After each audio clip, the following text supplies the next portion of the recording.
All right, hello everybody and welcome to the stream. I am Razim and this is House of the Deathsinger World of Darkness Werewolf. I'm going to go ahead and turn it over to Kerr for the recap. Everyone gets bonus experience for today's session. Huh? You didn't do the crazy title today. Everyone gets bonus experience for that. How much? I meant that as a joke because I No, always give you said I'm taking it. How much? you get one extra experience point today. Yay! I meant it as a joke because Sim always does something crazy and I always give him crap for it. I was ready to give him crap for it this time, but he didn't do it, so I had to do something different. When we last left our intrepid heroes, our sweet heroes decided decided is a strong term. One of them, who is not in the server, hint, hint, hint,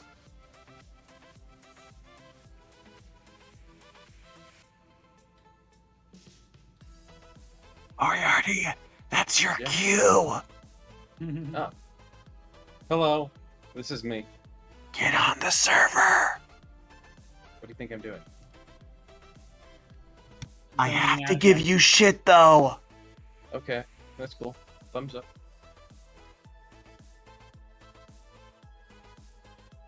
Yes.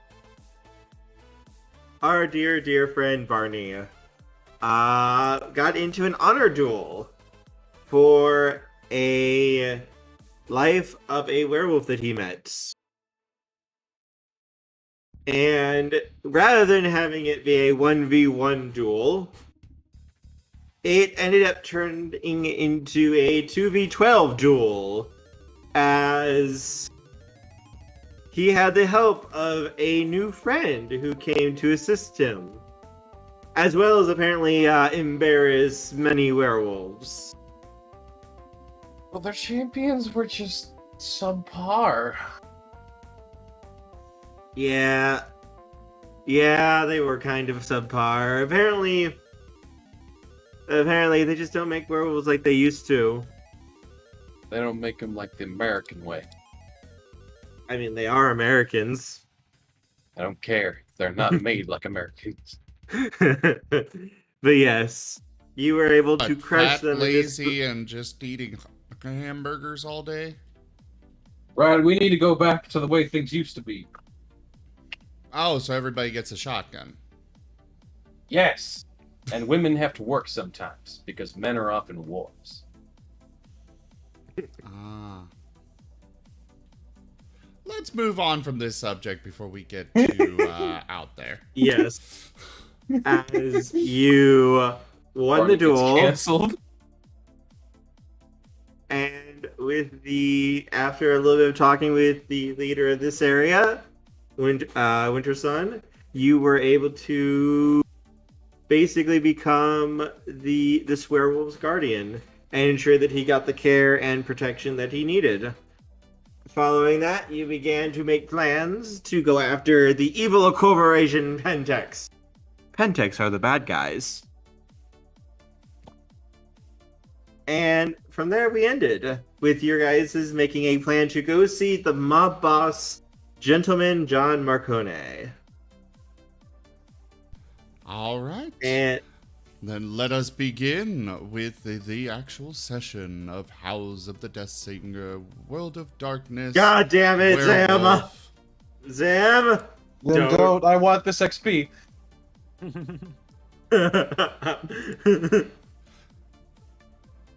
Sponsored by O'Tooleys. What? Okay,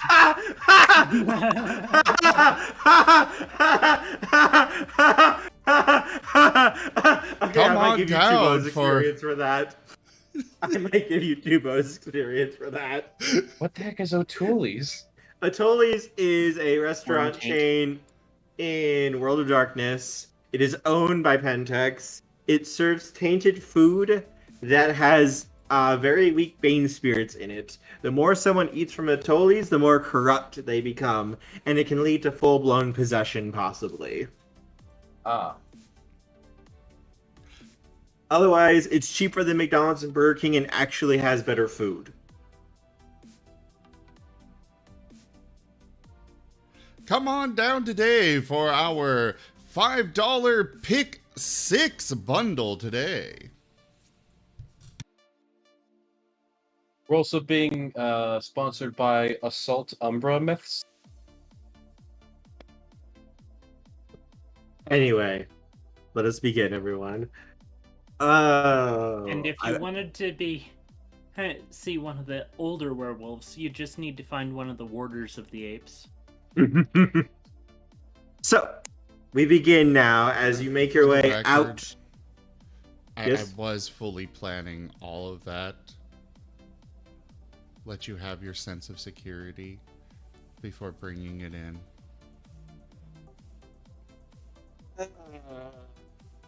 You got 2 bonus experience points. Like it. Let me have my moment, damn it. I'm still sad no one got Assault Umbra Legends. Raid Shadow Legends. There we go. Also was Assault Umbra Myths. I'm done. Yes. So you guys have left the park and started making your ways back into town. Is there anywhere you want to go before you visit the Sixth Circle for your meeting with Marcone? And don't say rock. Ah! You can't have Rock. Rock is back at the park. You can stop back at the park briefly, you know? You just left the park. I'd feel to see your So that means that we're, it's right around the corner, so we can just stop right back at the park.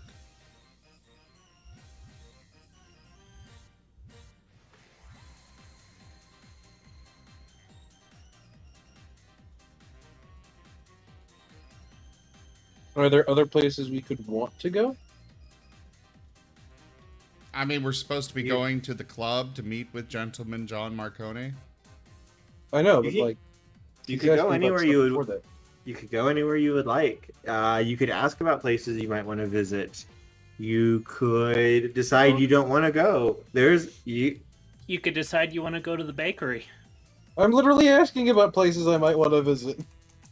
What kind of things would you be interested in that you might want to look for? I kind of say thing? we go on a road trip to the Grand Canyon. Oh You yeah, don't there's want to gotta go be. there. Why not? Another PAX territory. We'll put it that way. Sure, you guys want to go on a road trip? We can go on a road trip. We can turn this into a road trip game. Sure, fine. Okay, how more about than willing to- Yellowstone then?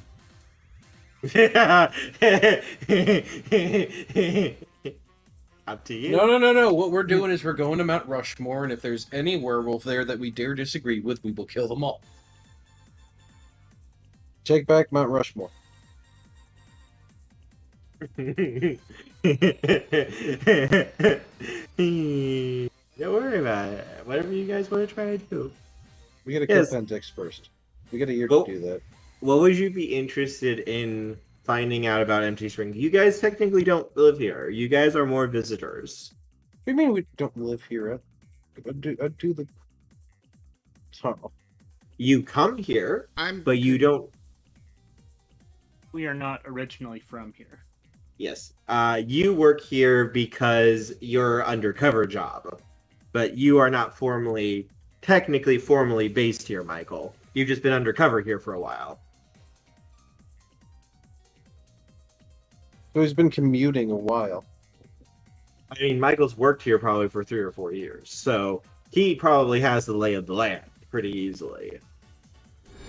Does he have a house here? Magnanimous dispensation. I was wondering when that was going Tokeme to tipped happen. $110. Thank you so much for that donation, Toshime. I really, really appreciate it. The I donation believe it goal said- has been completed. I believe it said the user's name was Tokame. Yes, it's TTS. It's really bad. I know. I'm just saying. You're saying it wrong. But so you guys want to head just to the club? Yeah, no reason Well, not we've to, I asked guess. you what places there are. I You would wasn't sure if have- you asked you. You would have Um, to ask somebody in character. Places that you would know about, Michael. There's a very nice bakery run by a small changeling group. They give fantastic donuts. Also, What's the very best- good bear's claws. What's the best burger joint in town that doesn't, fill you with rot? For that, you probably want Zombie Burger. Small local restaurant. Is it They run have- by actual zombies? They prefer the term risen. Yes, the name is ironic. Also, I personally prefer High Top Burger. You've not yet had Zombie Burger. Yeah, but I thought their whole business model was that they were laughably bad. No, Zombie Burger is actually extremely good. If you look it up online, it's 5 stars. I must be thinking of a different zombie burger. But yes, they're one of the best burger joints here in town. I will state I'm very sad that I thought that was a reference and it wasn't. Apparently, so the grapevine goes, a hunter came to kill the Risen who ran it, and the Risen were able to save their lives by cooking them such a good burger that the hunter could not bring himself to kill them. It's the soup 2.0. We need to go try some. No, not as good as the soup. It's enough to make a hunter not kill zombies. It's got to be amazing. They are very good. At least so the story goes, and so their reviews go. Like, this has probably got 3 Michelin stars.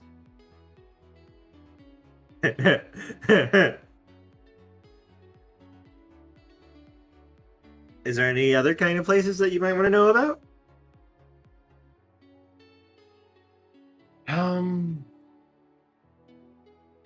Is there a shooting range where I can just shoot?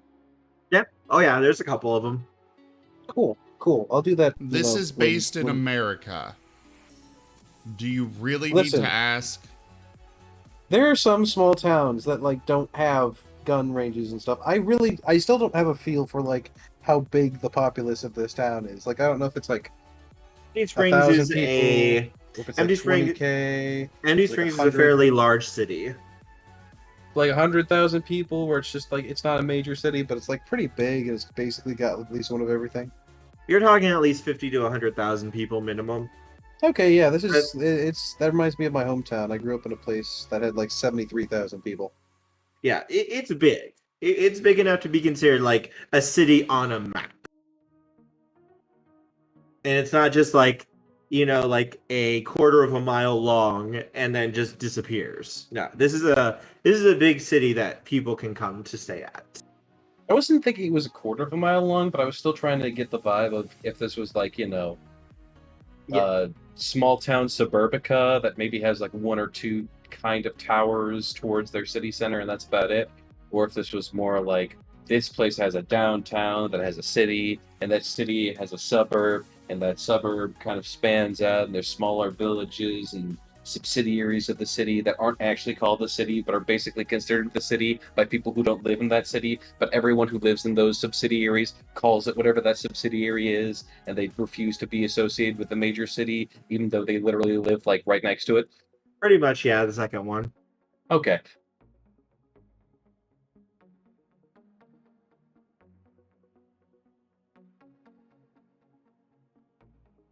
So off to the club? Yeah. Off to the club you go. Could I have real quick? Do we want to get food Yeah. on the way there first? You know, They I'm do have good they with do that. serve food at the club. Oh, okay, sure, why not? Club food is probably fine. As long as there's Uh, meat. Oh yes, the Sixth Circle caters to the supernatural crowd specifically. So it it Ah. it, it caters to like werewolves, vampires, like something specific you need. They can serve it. Do they have gourmet soul? Complicated, I mean, it's complicated. complicated. Don't worry about it. Take a soul and cook it. That's how you feed a werewolf. I mean, we don't use terminology like that here. Just burn it on some hellfire, put it on a roast, spin it at a reasonable pace. You know, low hellfire, not too powerful. Keep it on that roast for a good, I'd say about 20 minutes if you're spinning it slow enough. Can I have a wits plus investigation roll from everybody? Is this for my cooking knowledge of souls? No.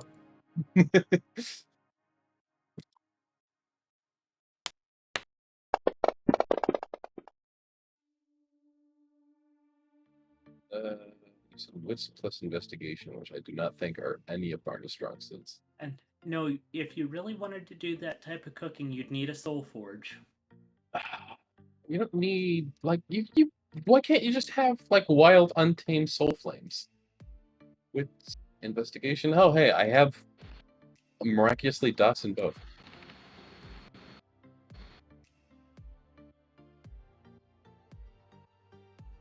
I get about as good as you think.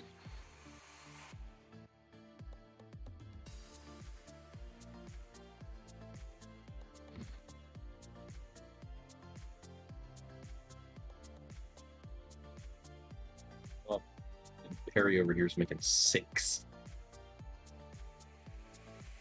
Okay.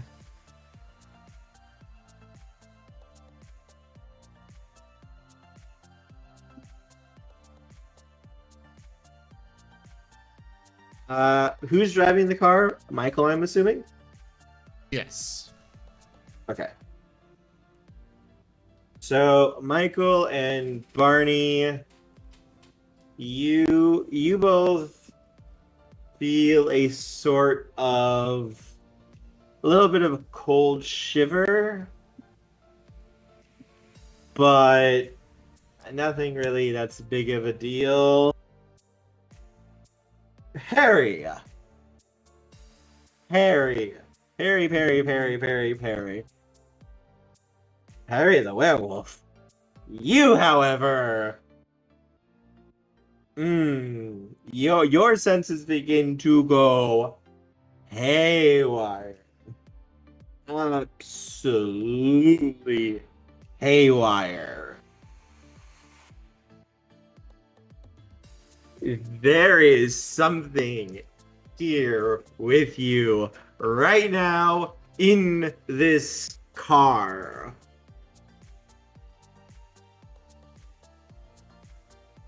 It's the demon! Kill it! Sorry, You do say not- again. What happened? You don't see anything, but you can feel there is something in the car. Who is sitting where? Who's sitting in the front seat? Who's sitting in the back seat? Perry would be in the back. Perry, you feel it sitting with you. I'm I going suggest to we. look over to it and say, would you like to introduce yourself? I say we bomb the car.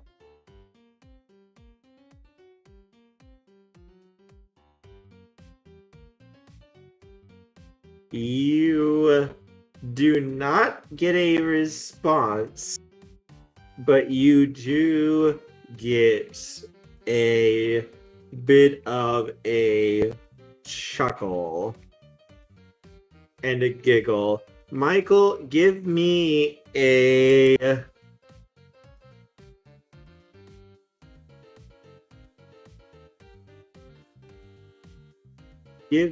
a strength plus drive roll for me, please.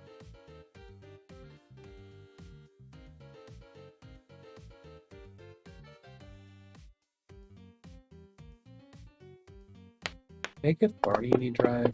I did give Barney some drive. Okay.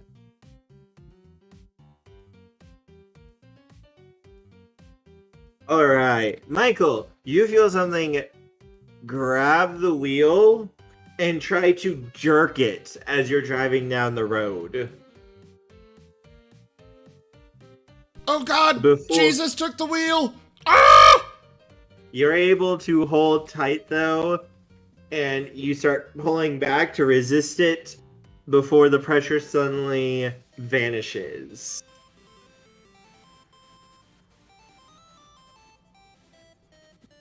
Okay. The hell was that? Michael, you got insurance? What did you say? Do you have insurance? What did you call Michael? I called him Michael. That is not what it sounded like. I said, Michael, do you have insurance? Yes. Okay, good. Pull the car over. I'm getting out. I'm gonna walk.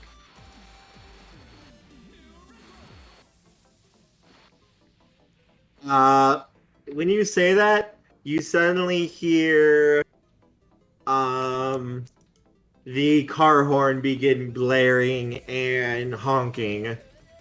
Everyone may make a intelligence plus. Let me see real quick. Oh no, intelligence. Plus academics roll for this. No.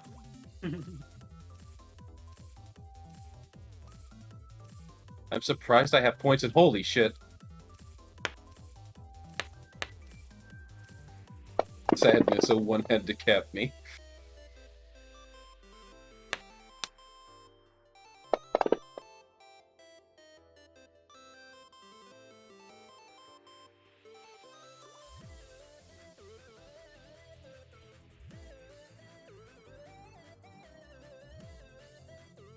Barney, quick question.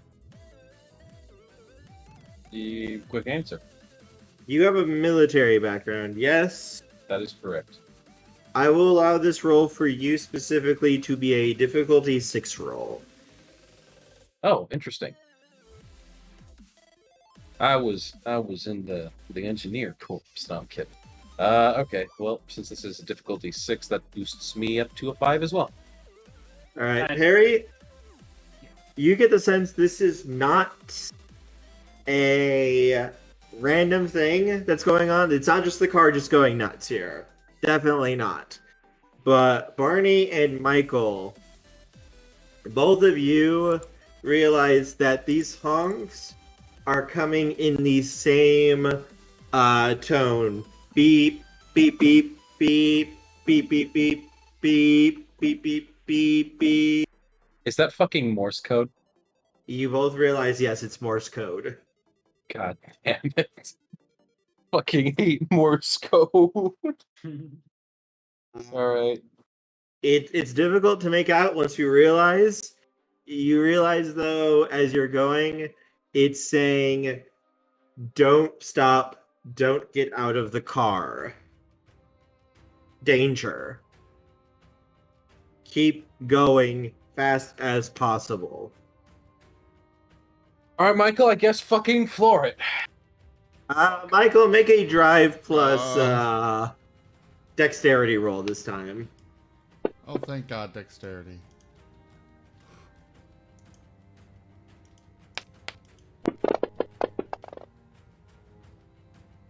Oh no!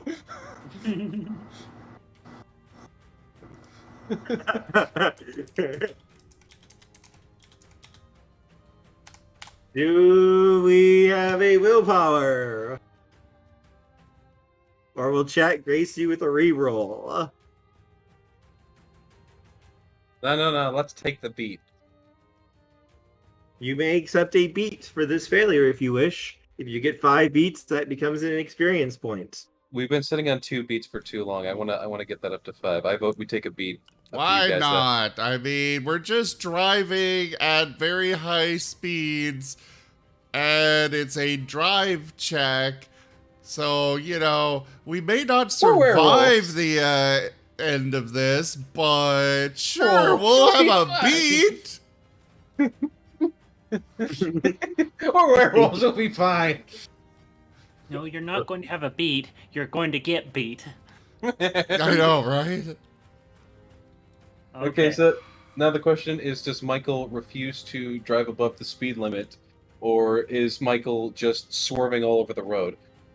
I'm re-rolling. Okay. Oh.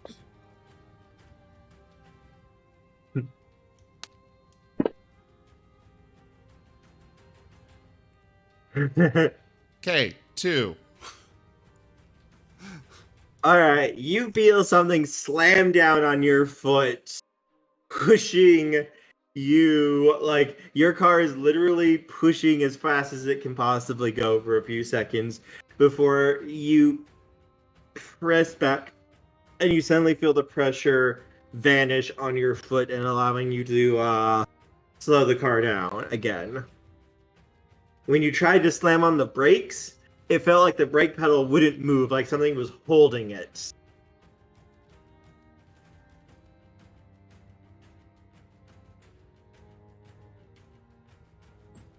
Okay. Does somebody want to look into the Umbra? Well, I kind of need to keep both eyes on the road right now, so I'm going to let one of you two do it. Ain't looking to the Umbra your specialty, Pierre. Actually, it's... Harry. Harry. I don't know why I said Pierre. Harry the Platypus! Okay, I'll look. Technically, it would be Michael's specialty. Oh, I thought Pierre did a lot of spirit stuff. Well, I mean, yes, he does, but Michael's the one that can just freely look in and out with no rolls or anything. Mm.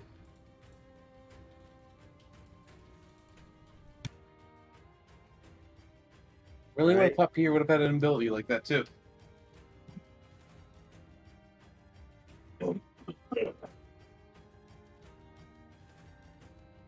Yes. Harry, you may look into the spirit world if you wish. Okay.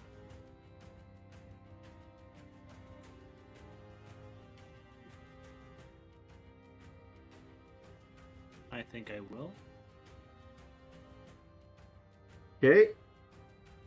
When you do, Perry, this car looks like a fucking war zone right now. And you can see... Make an intelligence plus occult roll for me. If you have a specialty in spirits, it will apply for this roll. Nope.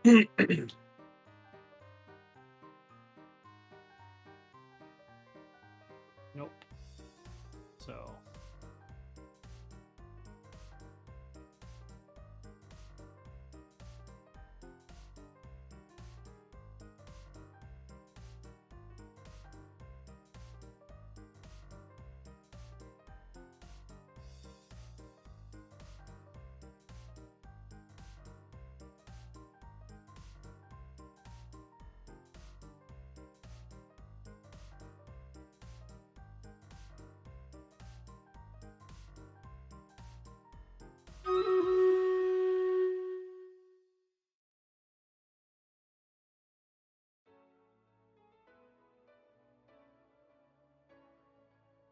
What's going on?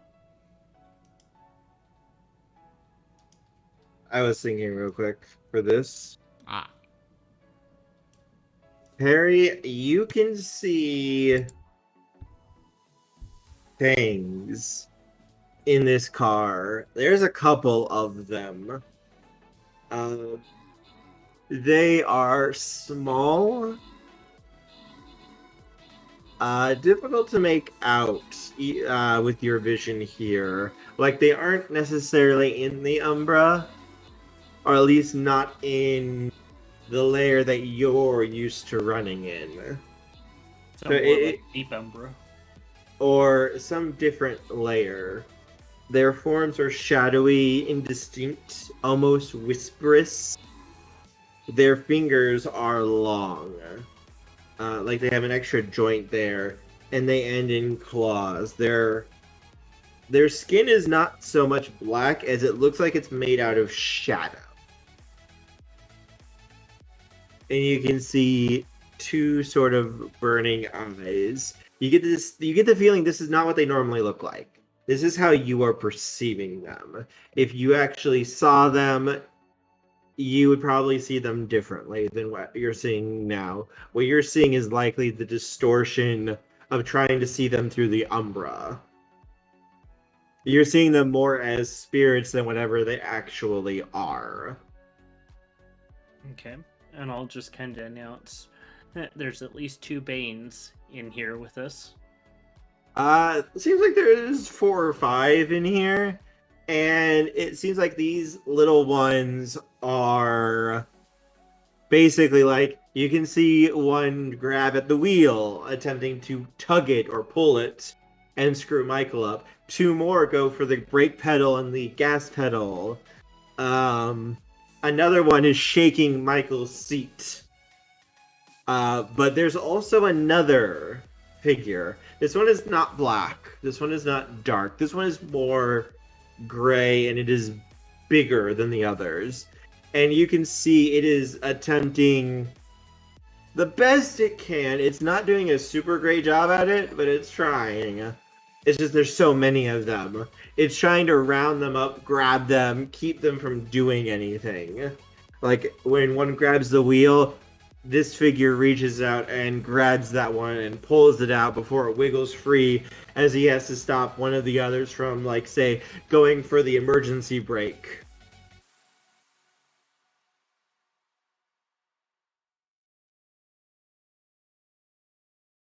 And you can see, too, whenever the honkings are happening, this is the one that's doing that.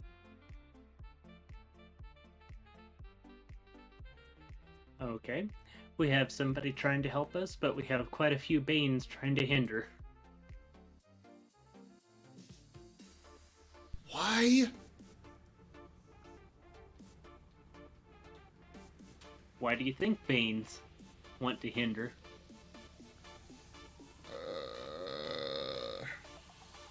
Can you get rid of them?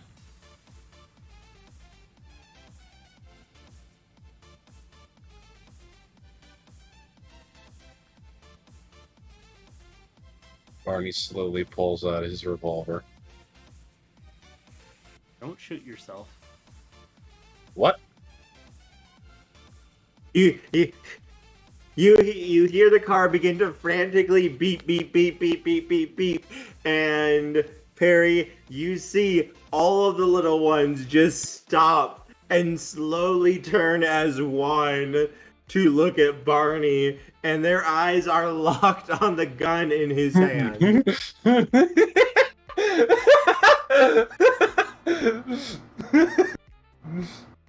That Now- must be such an amazing sight. It's like, one moment, they're trying to cause as much chaos and havoc as they can, and then when Barney pulls out the gun, it's just like, everything just stops. And it's just My like, God. slow turn, and look straight at the gun. And you Barney, see the one that's trying to stop is just like, oh shit, oh shit, oh shit, oh shit, oh shit, oh shit! Barney, you just introduced one of the worst things around Banes. Hey Barney. Yeah? Can I have a strength roll from you? I'm good at strength. Plus, hang on. Let's have an athletics roll from you. Athletics are used for feats of strength. That fits here. Alright.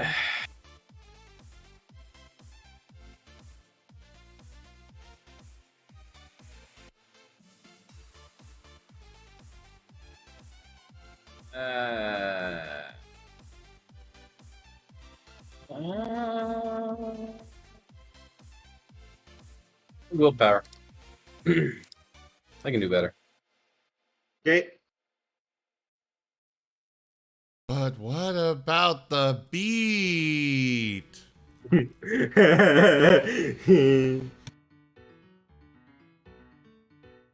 It's the same thing. It's a 2 either way.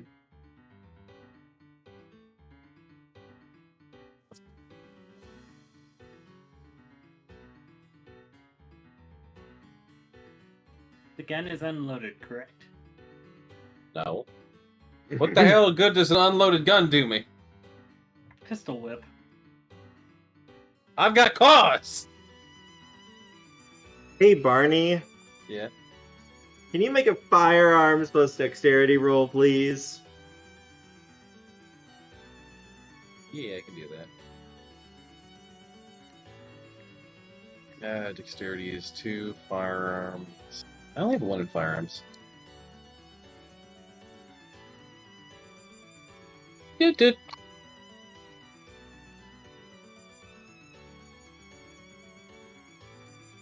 Okay. Roll me a d3, please.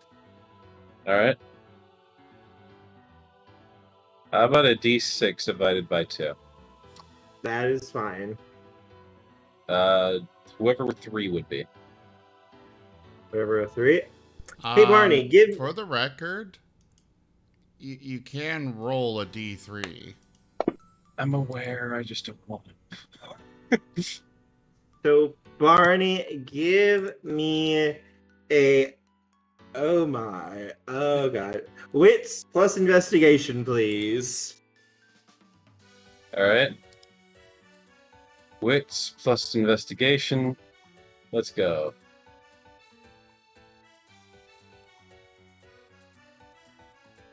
Hello? Dice? Hello. Okay, there we go. That's 4 successes. Okay, so I have to do this then.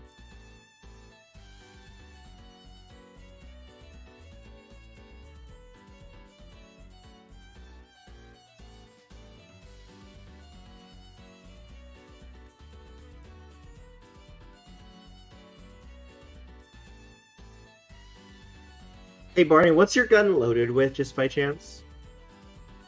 Well, it's a revolver, so... Do you have silver bullets? I do not have silver bullets, no. I just needed to ask. What's your defense, by the way? My defense? Mm-hmm. That's the lower of Dex and Wits, right? Mm-hmm. 2. What's the damage on your gun?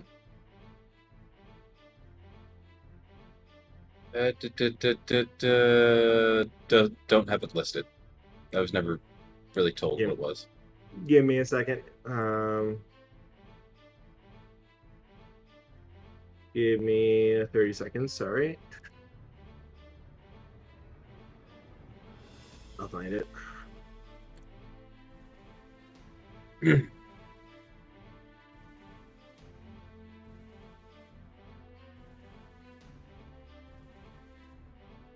told you not to shoot yourself.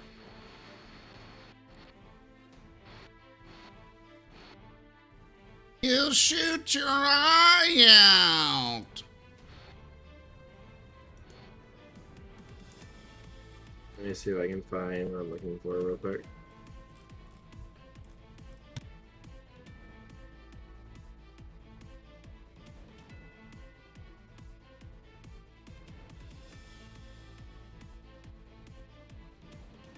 Alright, there we go.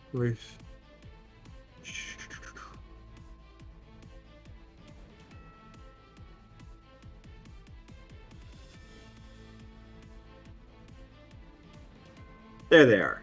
Okay, 168, 169.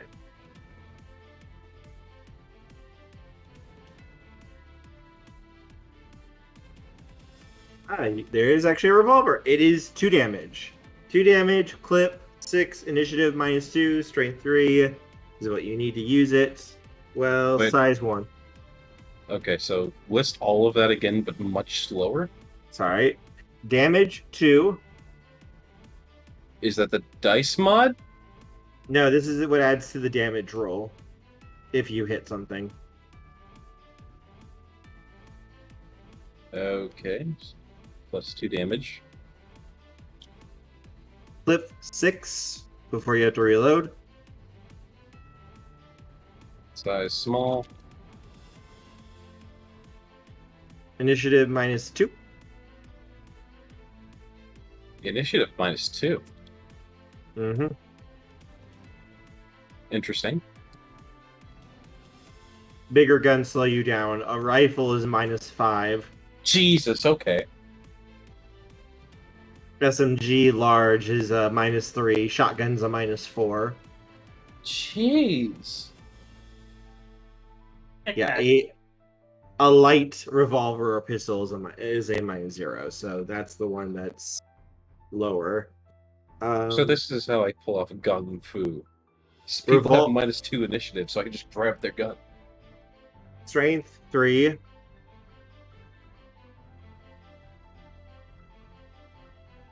I have more than 3 strength, so that's unnecessary.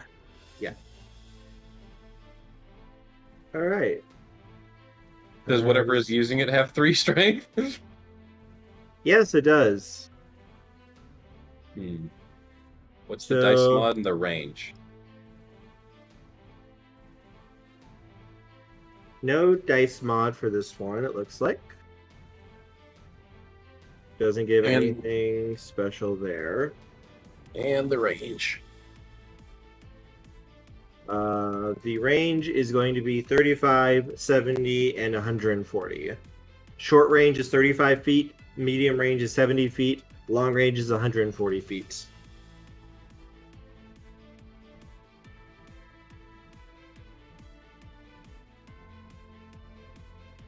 Okay, cool. All set. Okay, so I need to do this real quick. Oh, I do have my flak jacket on. I don't know if that changes anything. That lowers the damage. Okay. So you are not going to take quite as much damage as you normally would.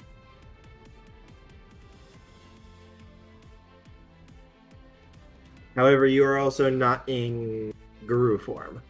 Yeah. How much HP do you have, by the way? Just checking. 1, 2, 3, 4, 5, 6, 7, 8, 9, 10. Okay. So, Barney, as this is going on, you suddenly feel your hand jerk, push it like right above your heart, and pull the trigger as you literally shoot yourself right above your heart. How much damage? 8 damage. 8 damage. Flak jacket has 2-4. I believe that removes 4. That was already counted in. Okay. Well, shit, I almost killed myself. Yes, your flak jacket saved your life.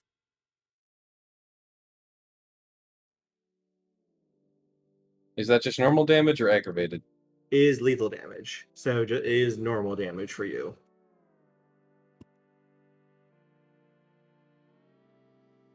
As both of you hear the gun go off, and you watch what looks like almost Barney just kind of point the gun at it right above his heart and pull the trigger.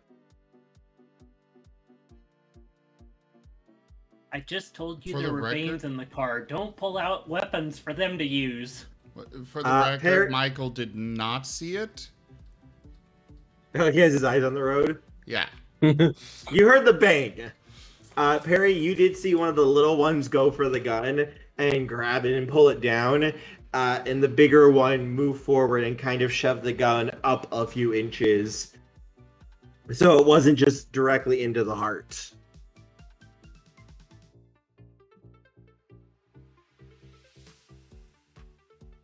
Barney, you are in a lot of pain right now.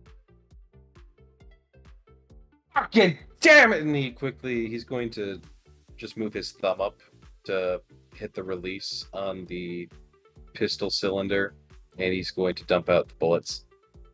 Yeah, you feel the gun suddenly jerk again, but you just hear the click, click, click. This time right from underneath your jaws. But you were able to get the bullets out though before the gun could go off. Okay, fuck. Get somewhere where I can fucking shift. Ow. And it is at this moment, Michael, that you are able to pull up to the club.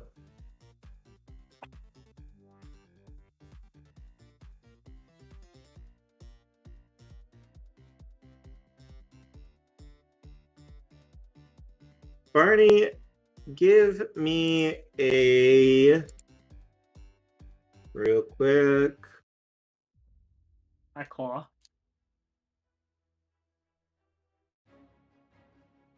Give me a stamina roll real quick. Stamina. Yep. Good. I'm good at those. Plus anything, or it's just flat stamina? I do need to ask, Yes.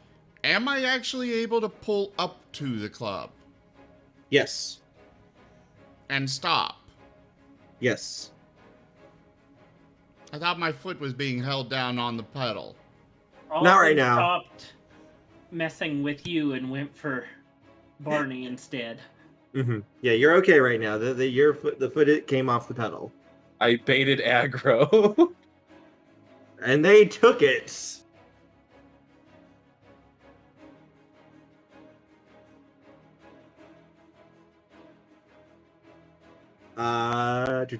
Getting that back up again.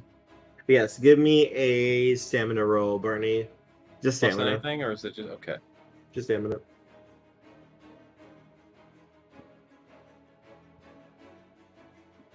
All right. It's just a D4. Fuck off. Would you like to spend a point of willpower? I don't know. Do I get a beat for this? Yes. I'll take a beat. Okay, you take a beat, but you die. I shouldn't die. I've got HP. I want to start getting beats, damn it.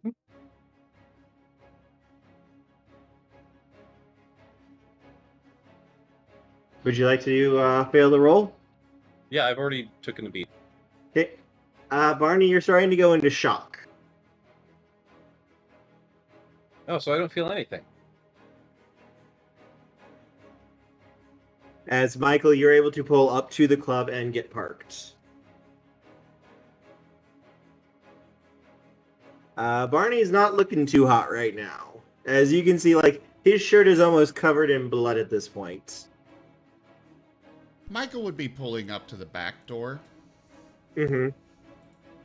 instead of the front. I'd like Barney to open the door and to just flop out of the car. Flop. And is there anyone around? Do I see anyone? I'm just like glancing up from the ground. Do I see anyone? Not in the back. Not in this back area. No. Okay, I'm shifting. Okay. Yeah, as you shift, you can feel the wound stop bleeding a little bit and begin to slowly start knitting shut. It still hurts like a hell, though.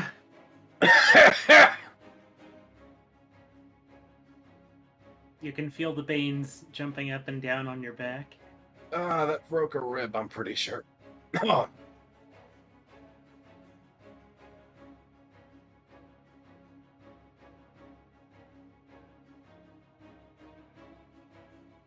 You two go ahead. I'm just gonna lie here for a second. You see, there's a few light posts around, and you see them begin flickering. The light is flickering on and off, and you can hear them kind of shake a little bit.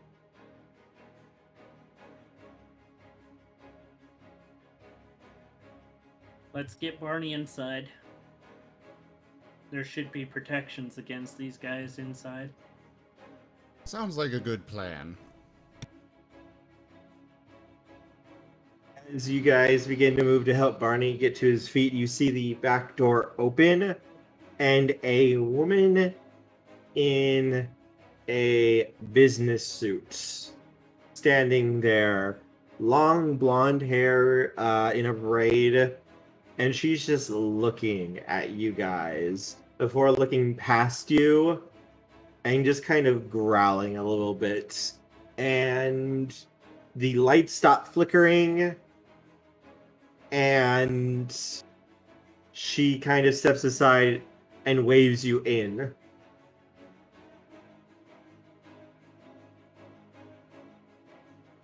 Don't need to ask me twice. I'm going in. And I'm gonna help Barney in.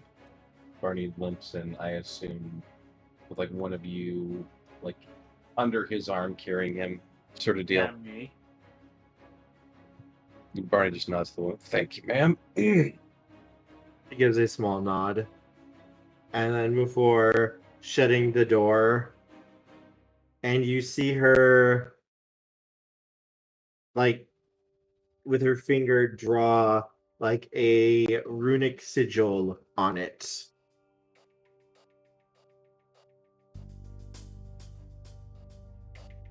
Does she look like a vampire or a mage? Or changeling? None of the above. You may make a intelligence plus occult roll, though. Oh, intelligence plus the occult. Let's go. Anyone may try to, if they wish.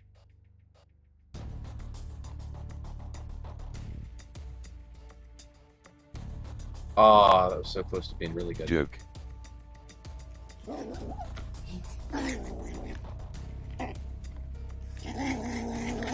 In plus occult.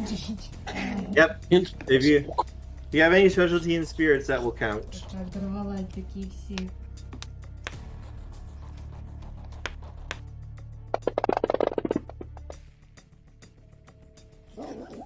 Jeez.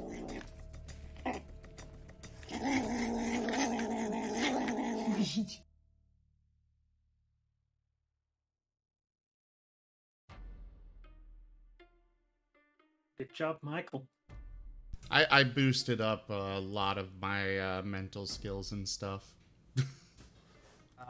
Barney and Perry, you know she isn't human, but you're not quite sure what she is.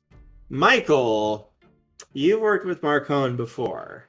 You've talked with him. You have been with him before. You recognize her. This is one of his bodyguards and advisors. She is basically, she is a consultant with all things supernatural. Her name is Guard, and as far as you are able to tell, she is a spirit. She is basically what people would consider to be a Valkyrie.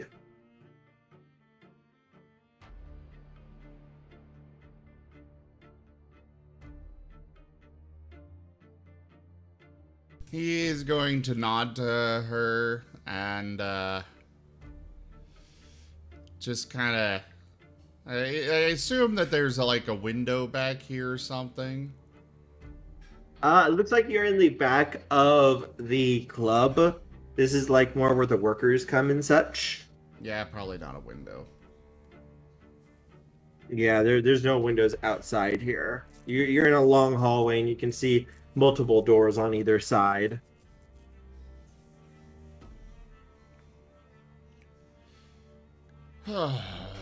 Why? The hell happened out there? It looks like you ran into some wraiths. One of them was surprised. It was apparently trying to help. A larger one, I saw him out there, yes. Looks like he was trying to get a handle on the smaller ones, but there were just too many of them for him alone. Alright, is our place I can lie down? She nods and waves. We have a meal getting served right now. We have the club to ourselves at the moment. Oh, Oh, wow, nice. Of course. Wait, what kind of meal? Steaks. Normal steaks? He squints. we have a little bit of something special for you. Our got it set up. Soul stakes. But come, I've already left Marcone long enough. That'll feel real good after getting shot. She kind of looks at you for a second. You'll live. Before she turns and just starts walking. I've had worse, I know. You know, you get the distinct sense of when she said that, she spoke with absolute authority that you would live. Okay. I can fix that. Splat. That's still Barney's response though.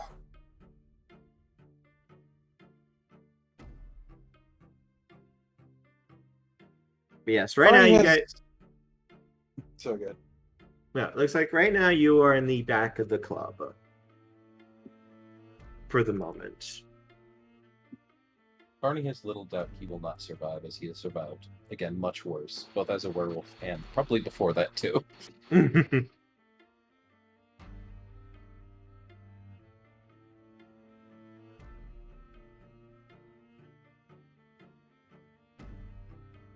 on, you have to get your revenge somehow.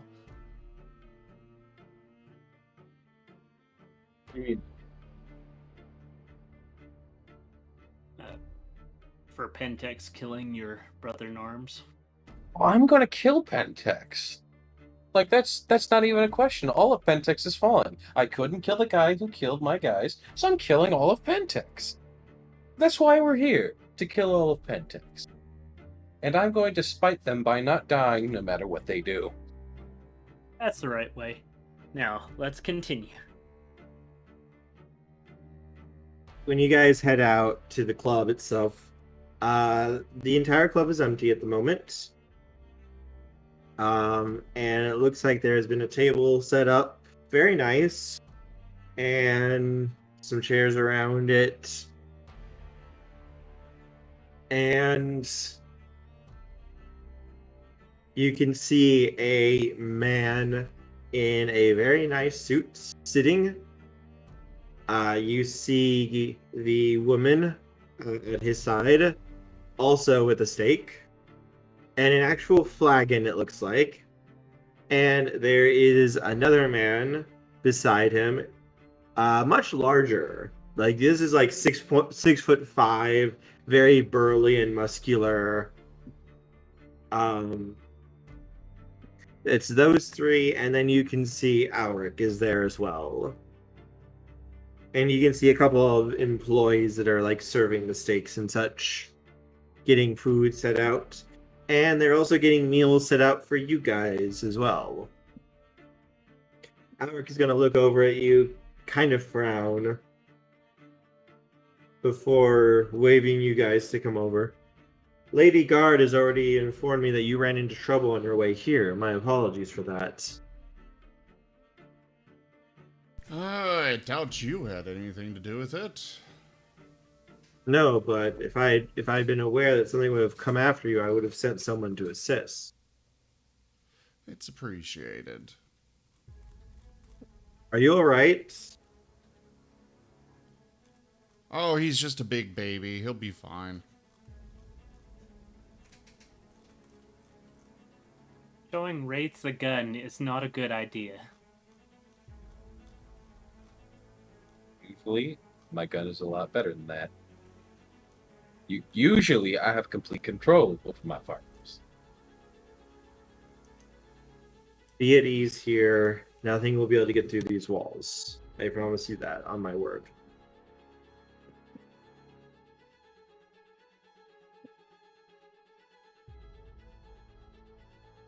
You see the man look up from where he's cut off a piece of steak and look right at you.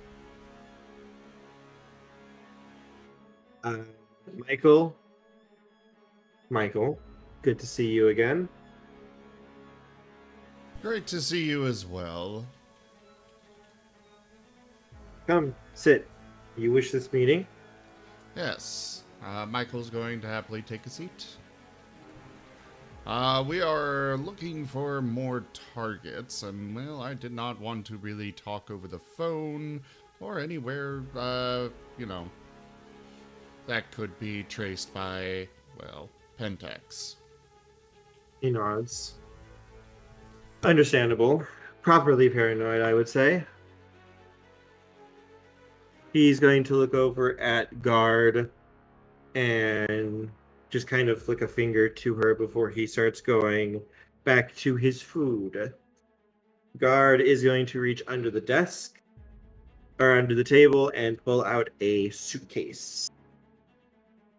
And she opens it and begins to pull out and rifle through some papers for a moment. It's like she's looking for something specific before nodding and pulling out a piece of paper. Looks like a couple of them, and offering them to you, Michael. Michael will accept and start glancing at them.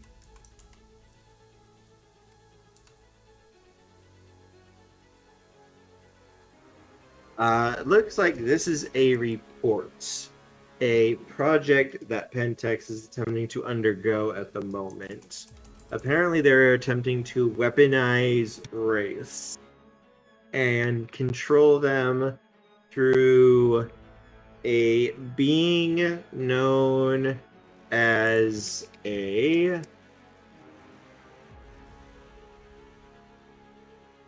friendly angel. You may make an intelligence plus occult roll if you wish.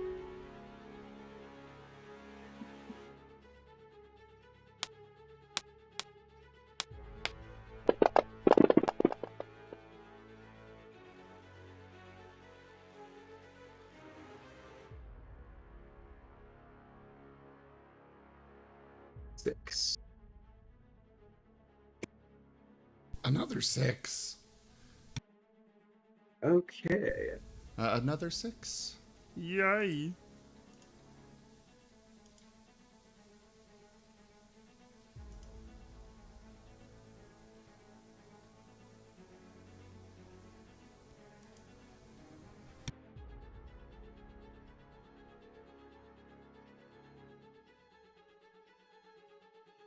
All right. So you have heard this term before. You especially, you know that Pentex doesn't usually have control of these things. But it seems like they're trying to create a program to do so. To either capture one and turn it to their side, corrupt it so that it will serve willingly, or to create one, basically an artificial one under their control, is what this project seems to be about. And it seems like they've started to see... no, an artificial friendly angel are what they're called. They are not race, exactly. They were never human. They are spirits, but they were never human spirits. They are shape changers, shapeshifters. They, by themselves, what they do is... Have you ever seen the movie It before? Would Michael have watched the movie It? I have never seen the movie It or any of that stuff. I mean, it's possible Michael might have. Because that was basically the go-to movie about them and how to kill them. So not a friendly angel. No. These things are shapeshifters. They can look like whatever they want. They like to live in a decrepit, uninhabited area, and they usually prefer smaller towns. They don't usually like going to places, especially that are 100,000 people or more. Doesn't mean they won't do it, but usually the normal is very, very small places. The smaller, the better to them. They will watch and study the population, especially the children, And then once it has figured out what it wants to do, it will begin taking on the forms that the children will find appealing and comforting. And then it will use that form to lure them away, murder them, and then torture them until they become its minions. The name that they usually go by are either Lost Boys or Stripling, is the term you would normally hear for child ghosts, especially ones that have become evil so ghosts. Peter Pan is one of these things. These things are extremely dangerous. Once they have developed a pack of Lost Boys, they will begin using their minions to create fear, discord, and disruption with the town's adults, and then use its shape-changing abilities to take on more sinister forms for the adults to see, such as childhood fears or representations of trauma, and then manipulating the adults to become paranoid and violent until eventually, if it's allowed to progress, it will destroy the entire town, murder everyone in that town in one big night of orgy of death and destruction, and then it proceeds to harvest every soul and turn them into a specter.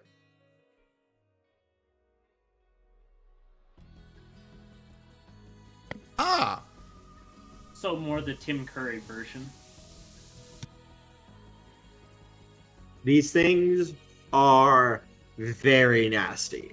Very, very nasty. They need to be stopped as soon as possible, because the more people who die, the more it gets to recruit, twist, and basically grow in power, because it has more minions to serve its cause.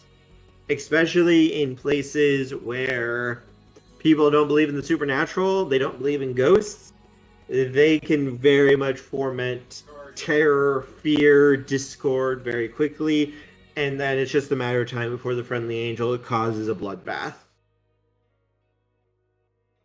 The older a angel is, usually the stronger it is, and the more better it is at manipulating things to do what it wants.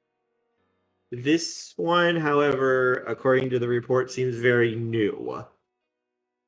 This is an artificial one, so very much this is a work in progress to see if this type of thing can be weaponized to Pentex's goals.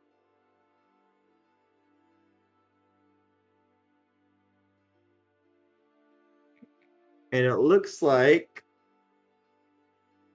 with that roll, you can probably take a guess.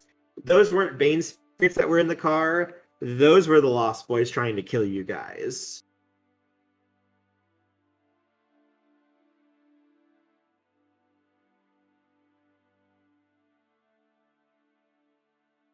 Okay, so lots of reason to go after and stop this project then. Got it.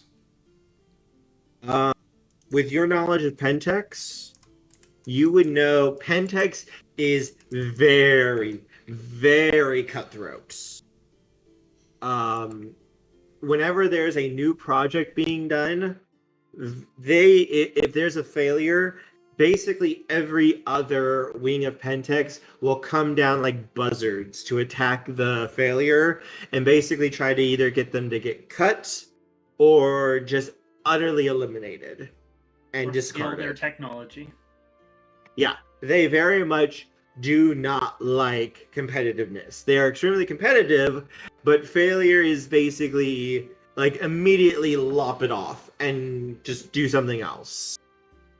If you can, with this project being so new and so kind of out of Pentex's wheelhouse so far, a failure here would likely end the whole project. At least in its current form.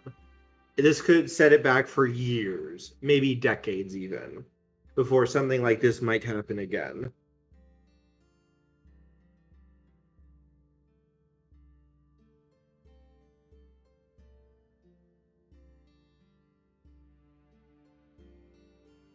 Does the document detail like where it's being done at, or?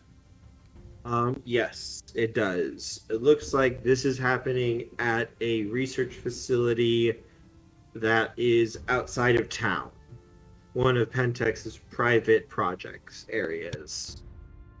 Okay, I'm Flipping in and out of mental fortitude here. We're going to fuck up one of their research things, a thing in a place. What are they researching again? I'm so sorry.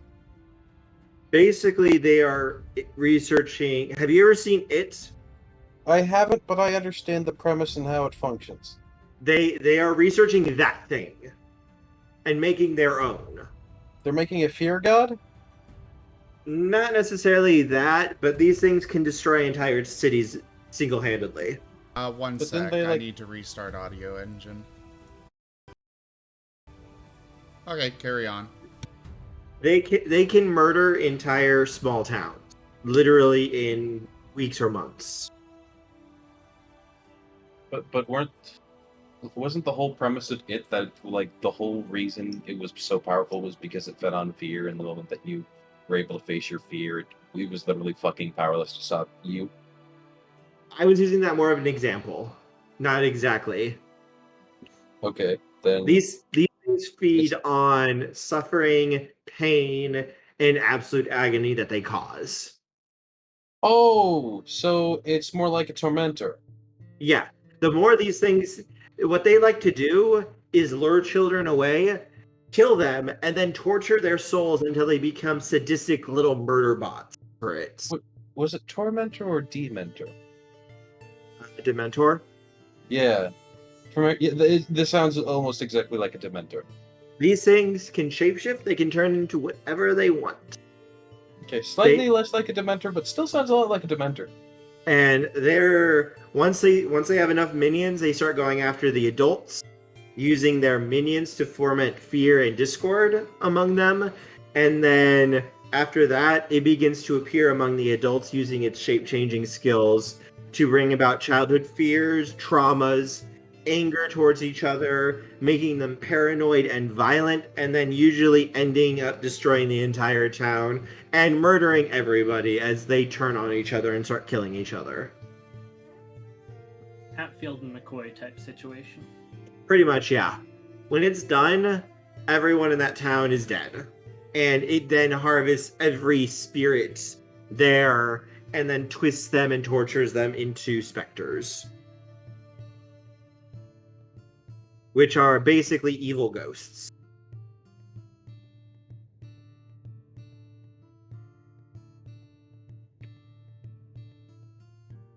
And it seems like, according to this, Pentex is trying to make their own. Because these things don't work for Pentex. They do their own thing. They're independents. Pentex is trying to weaponize it to use it to cause more pain and suffering in the world and corrupt more people.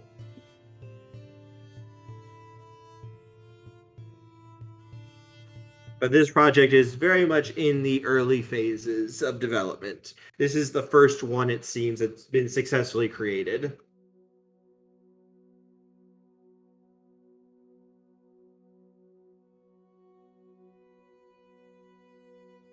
So we're going to go kill God. It's not. Oh no, it's not nearly that level. This thing is probably at the level of a powerful ghost or spirit. I did tell that kid we're gonna go kill God. Good luck. Anyways, where's that guy? Anyways, You don't know where he went to. so I'm gonna call his phone. Beep beep beep beep beep beep.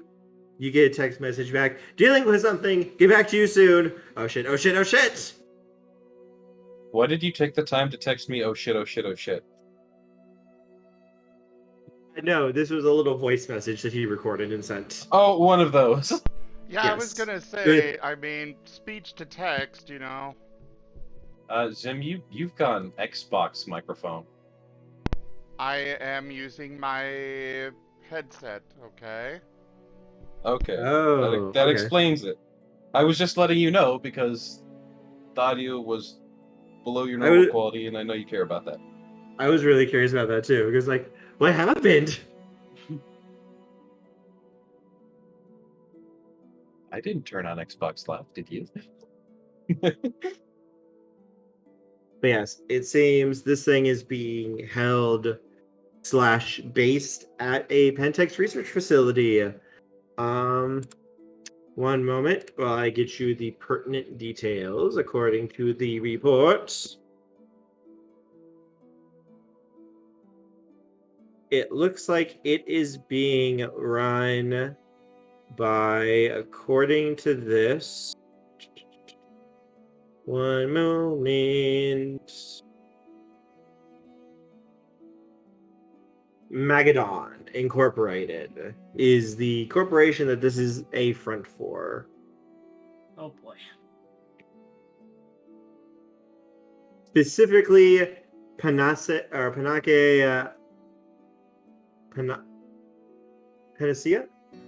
Panacea, yeah. Panacea Pharmaceuticals. It is a subsidy of Magadon Incorporated, and it's basically all about developing things.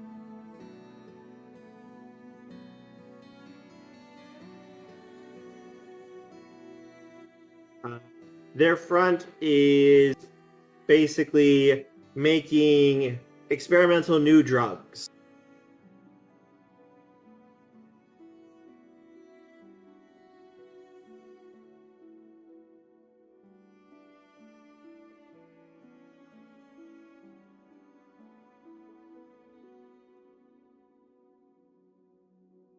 Is that?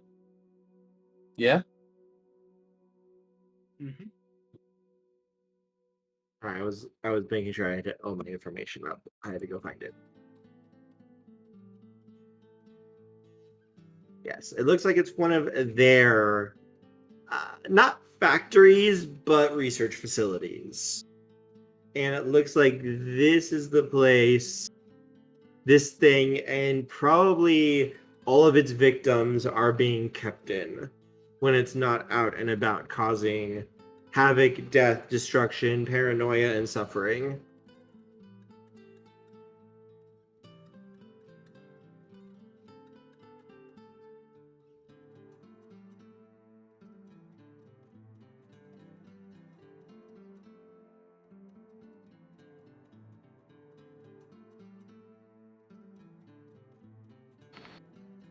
But you may ask questions if you wish.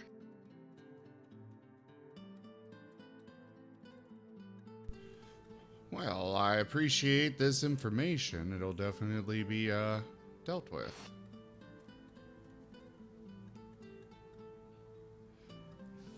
Don't suppose you've got anything else to note aside from the what's here in this?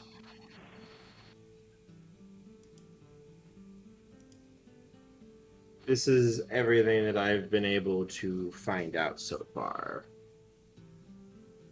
They are very difficult with information that's going out.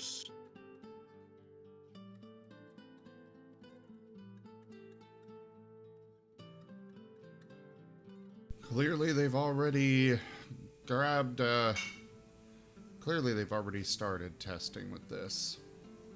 Either that, or we've got another one in town that isn't actually controlled by them. But either way, both are going to need to be dealt with. Is there any information about where this creature might be holed up? The one that was controlling the ones out there? Unfortunately, my information is spotty at best. Pentex is very difficult to get spies in and to actually keep alive. Well, it's a good thing we've got an live spy in there right now. Slaps Michael on the back with the force of 1,000 suns.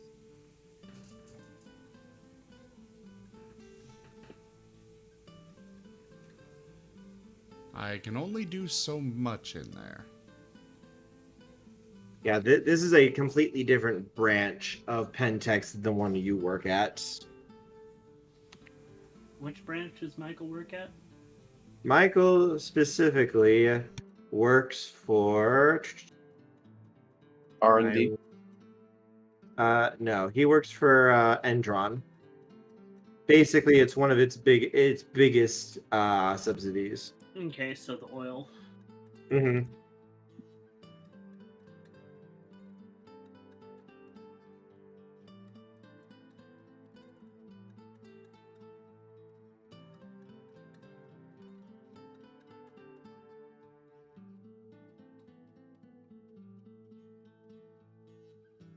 Theoretically, you might be able to get in though using your clearance. It just might be a little difficult to do so.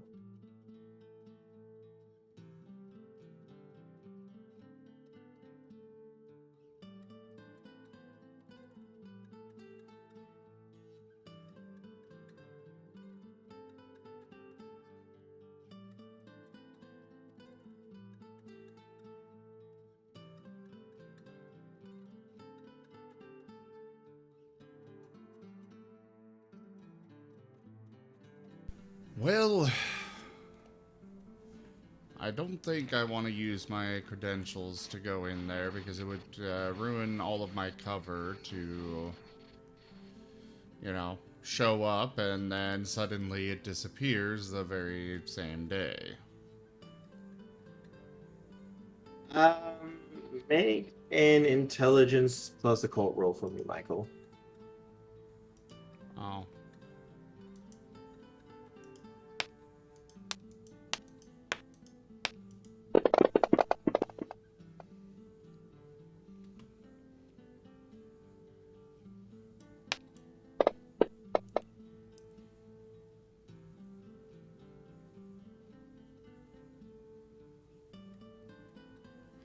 Three. This sort of backstabbery actually is basically par for course for Pentex. Very much it would be likely that they would assume if something went wrong, that you were basically ordered by someone else to do it for them.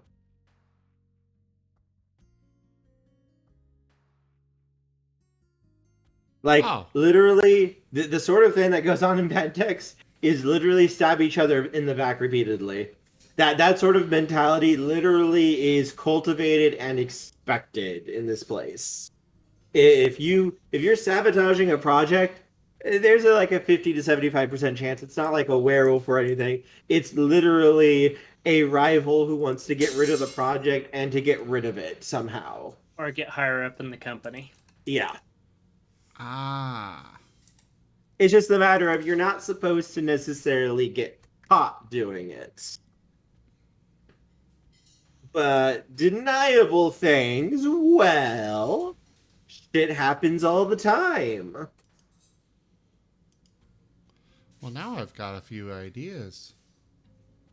Yeah, no. Like, this is one of the reasons getting spies in can be so effective and why Pentex is so paranoid about finding them out, because their own mentality and such basically breeds this, to do this. Okay, so Michael goes in as IT specialist who was sent over here, just told to go here while his office isn't running and it's renovated. Being renovated and renovated. Yeah, they're working on getting all the blood out right now. I'm sure that's probably what they told everybody, and Michael knows the truth, but you know. Yes. Oh yes.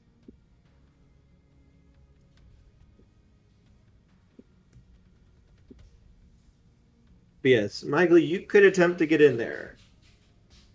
One quick question, Kerr. Yes. Do you want to watch in 3D or no? No 3D. Okay. 7 p.m. work? I was thinking the 4 p.m. one. Oh, you said after 6. Yeah. Well, I was trying to make my times work. I think 4 o'clock would work. All right. Because we can go get food. we can go get food at 1 after I drop Aram off. Then we can just head over to the theater and then see the movie. Is Kurt- it what? What? Movie time for them. Yeah, Kerr and I are Oh. gonna go see the new Thor. There's a new Thor? Oh yeah, that's Yeah. right, Love and Thunder. Yep. Okay, so my mind did the static thing again, and it's kind of starting to phase in and out here. Yeah. How did we get to this topic of conversation? I'm just ordering tickets right now. And before Okay. that, in game, it was basically his work is being renovated, so he's going to be Yeah. going over to the other corporation. Yeah, I caught something about renovation, so I was like, oh, okay.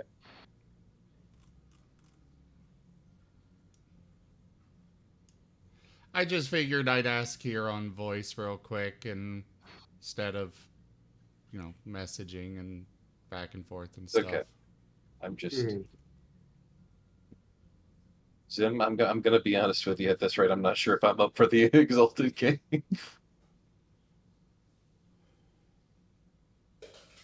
If you can't do it, then we would just have to wait then. I can attempt to get the 2 new players ready for next week then too. It could be a good idea. It's good to get that done as soon as possible.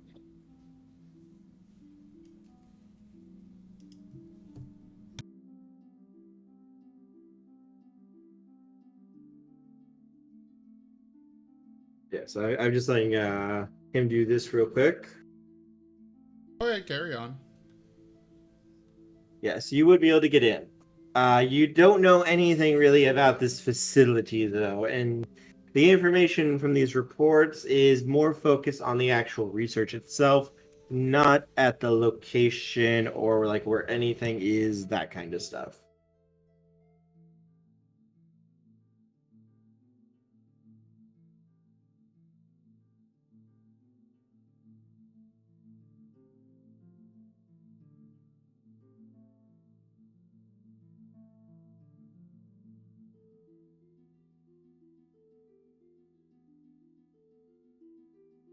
So this will be a specialist project for you.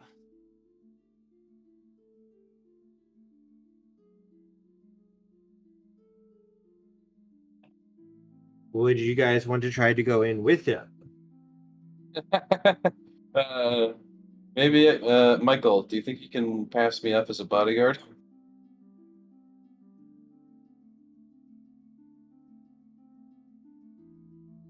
I don't think so. While he's doing that, I can get some of my stuff prepped.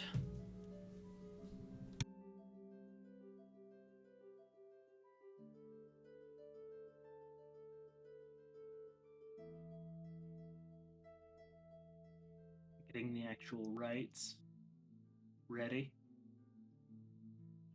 You could just go in by yourself, Michael, if you wish, or you could try to get everyone in.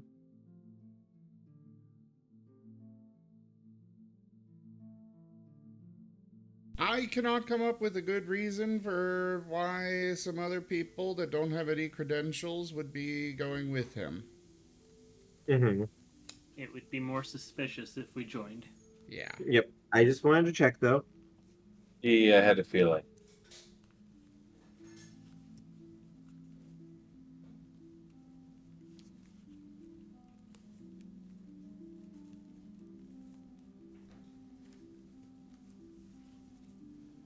Right. So is there anything you would like to ask your guests though while you're here with them?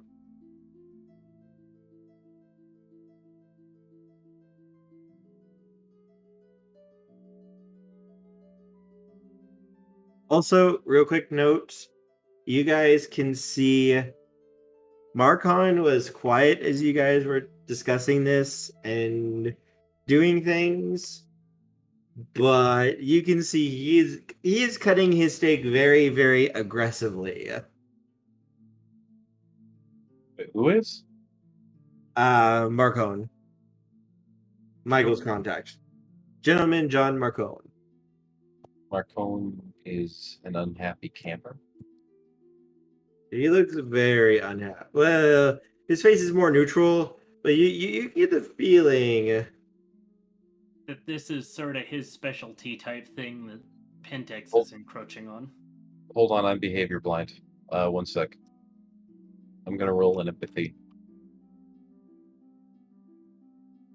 Empathy plus intelligence or wits? Intelligence. Let's go. Yeah, I don't see shit. He's just really enjoying that steak. Yeah, that steak totally is just delicious. He can't get enough of it. Is there something more that you'd like to add on to this?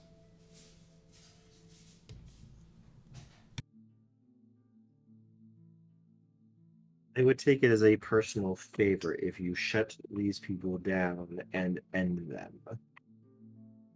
Oh, we're gonna kill Pentex, don't worry.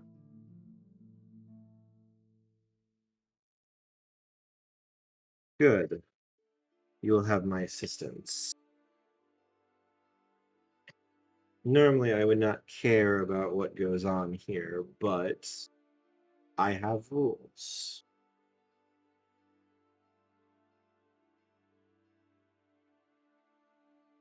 So, And Pentex broke my rules. all right. So, say with your assistance, how quickly do you think we could completely eliminate Pentex? You know, just as a subsidiary at curiosity, like you know.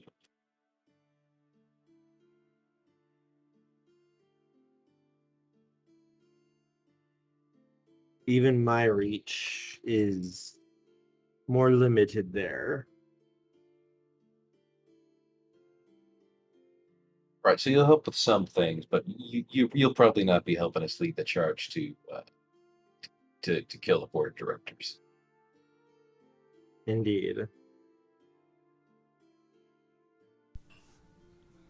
He will help Well, alrighty then. from the background, not directly. Listen, I'm certain whatever help he gives will be of very much value, as I can very much tell that he is a very powerful man. He just smiles as he takes another bite. You can tell just by the way he eats his steak.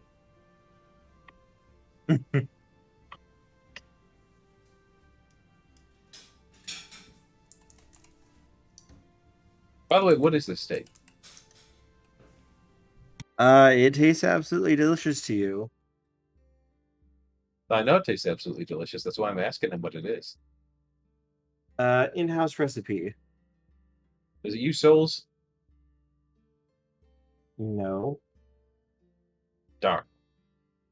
I thought this would be, as we werewolves call, soul food. No.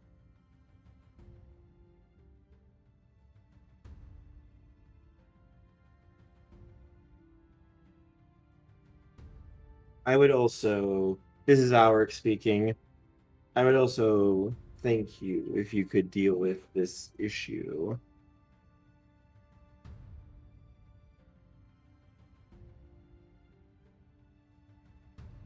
Like, think us how.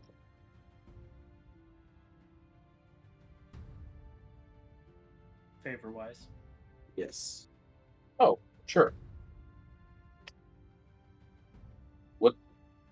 What kind of pull do you have? A decent amount in the supernatural community. Ah, fair enough.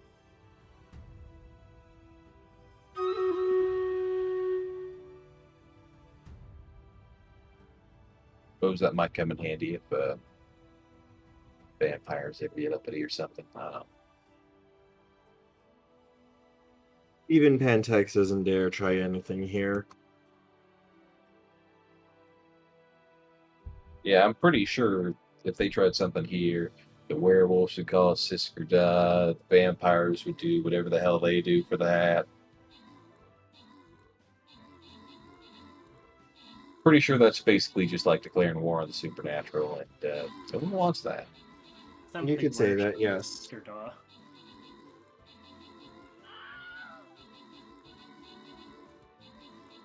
if Pentex were to try to do something to this facility, then that might unite all the factions. Indeed. Damn, even the Moon Dancers? Everyone that isn't under Pentex's thumb, yes. Damn. Ooh.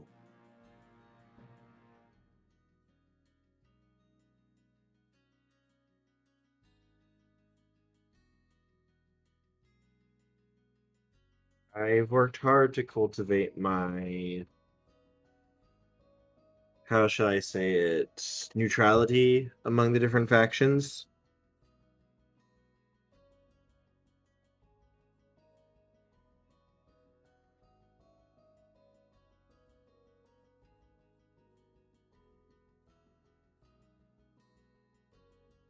But there's only so much that even I can do.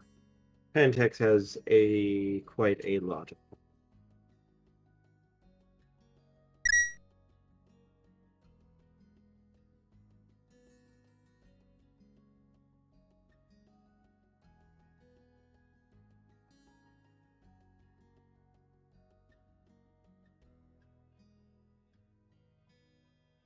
I would be happy to assist you with as much as I can.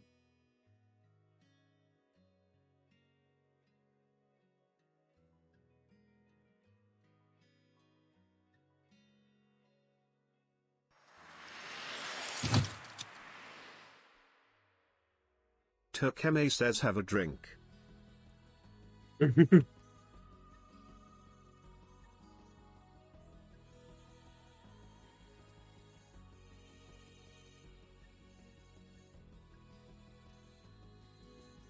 Done. Is there anything else that you need here? We're willing to offer whatever assistance that we can that you might need to do so. Well, a bit of, some explosives definitely would be appreciated. Marcone will nod. After all, the best way to make sure it stays out of commission is to make sure it doesn't even exist anymore.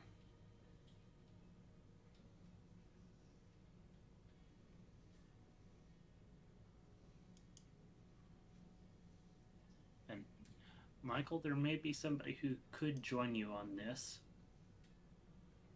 Oh? Nathan. Which one is that? The Sin Eater. Mm-hmm. The one who watches Loop. Why would he be able to join? Because this is his wheelhouse. Wraith. Oh. He deals specifically with the undead. And this is stepping on his territory. This is more like dropping a nuclear missile on his territory. Mm-hmm. Was it Luke the Martise? Yes. Yes. Matisse, yes. But the person who watches Loop for us is Nathan. Oh, okay, okay. Yes.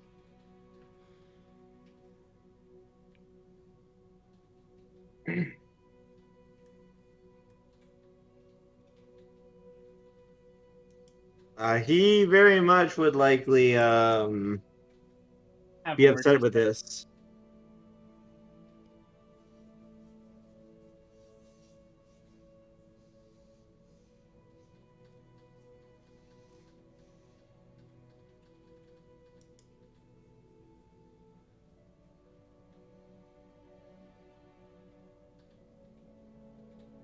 But how you guys would like to do this is more up to you guys.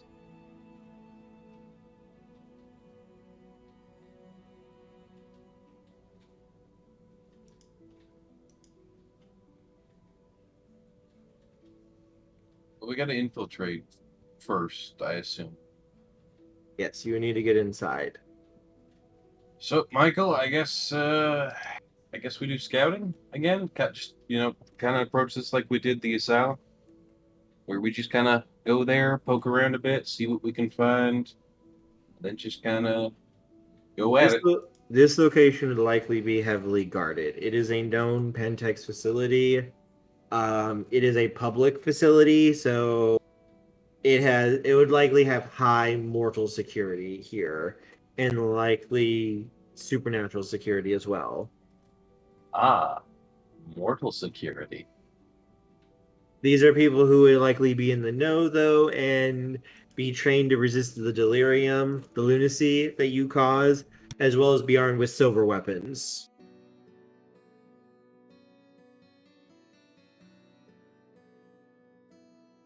Okay. Let's fuck them up. Remember, this is going to be a stealth mission for Michael. Until it isn't. I will definitely want the rest of you outside nearby as backup. Listen, the way I see it, we do things Payday 2 rules, where Michael here might as well be Hoxton. He's the guy that goes in and is very stealthy, but when the alarm goes off, then comes in Wolf and Dallas and Chains. Well, Barney, if you really wanted to go in loud, just get the tank. Then you can be the distraction. I do love distracting. Especially with a tank. The best part is Barney is probably trained to use an M1 Abrams. And then with the destruction that you cause, that would get the spirits able to have extra souls to feed on to make it stronger.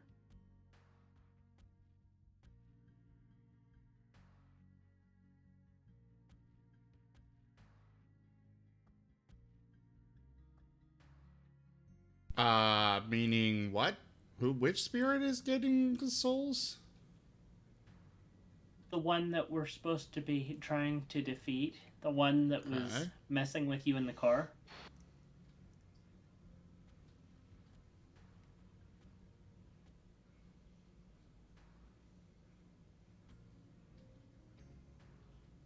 Now I'm wondering which Payday 2 characters we are.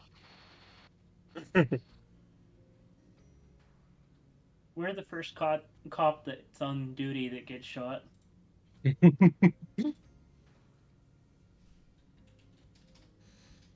You're not supposed to shoot them, you're supposed to taunt them into cuffing themselves and then answer the pager.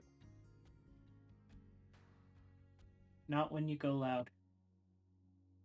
Well, I mean, depends on the map, you know, like jewelry store you can go loud and then taunt them all, and then it's like easy jewelry store. Not when there's a sniper.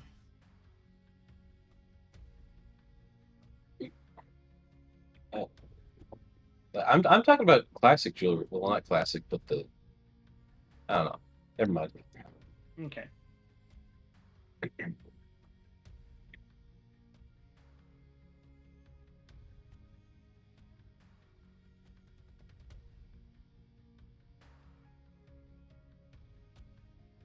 Preferably, Anyway, so you all stay away. Let me go in. I'm not really certain, like, how Michael would do this mechanically. Basically, you would have to go in and basically either talk your way or sneak your way through. Yes, but our whole goal is going to be destroying this place.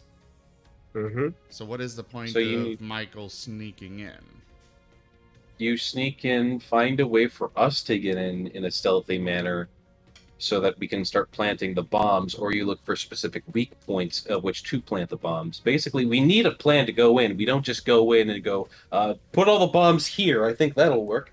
No, we need to know the actual structure of the place so that we know where we plant the bombs will destroy everything and not just, you know, like the above ground portion. Meanwhile, the underground secret facility is still fully operational.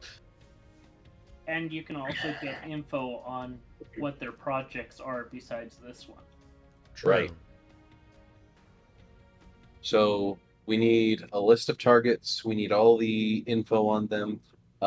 Possibly even like getting something like a schedule or like knowing when is potentially the best time to strike. Maybe there's an event going on where in said event or like when some VIP comes in, maybe we can kill two birds with one stone. Maybe there isn't going to be an opening or an opportunity that makes it easier for someone like Barney, who's essentially a tank, to walk inside of a gate he normally wouldn't be able to because of a shift change or something. New security detail, upgrades, downgrades, etc. Like the possibilities are endless, but like to find said possibilities, you gotta scout it out first and just see what's there. While you guys are discussing this, I'm going to be right back in just a moment. Are Yes, we you guys are on the right track here. are we still at the table with Marcone? One moment, stepping away. Simple yes or no. Yeah. If you want a fun way, everybody into the Umbra. I mean, they probably have some spirits around, I'd assume. Uh-huh. The fun way. That negates all the human interaction, but makes it so that any of their bane spirits or that do full damage. Yeah, I could use some more soul steak. All right, I'm back. Welcome back. I'm still- doing. Discussing around the table. Are we Yes. still at the table with Marcone? Yes.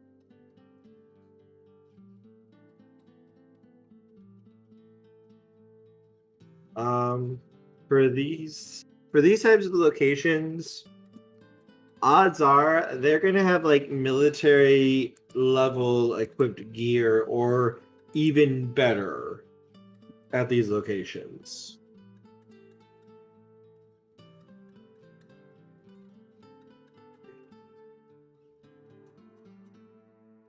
And I was saying if we stepped into the Umbra, that would negate almost all the human interaction and just be the spirit type stuff. You would know from that the spirits would be able to alert the humans to danger and such, and you would basically throw the place into immediate lockdown.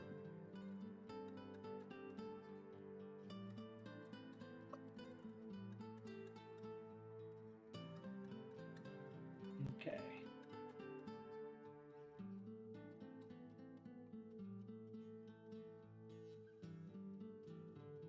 So it would be Michael on the scouting mission. Yeah, going into the Umbra, especially a Pentex run place, is very, very dangerous.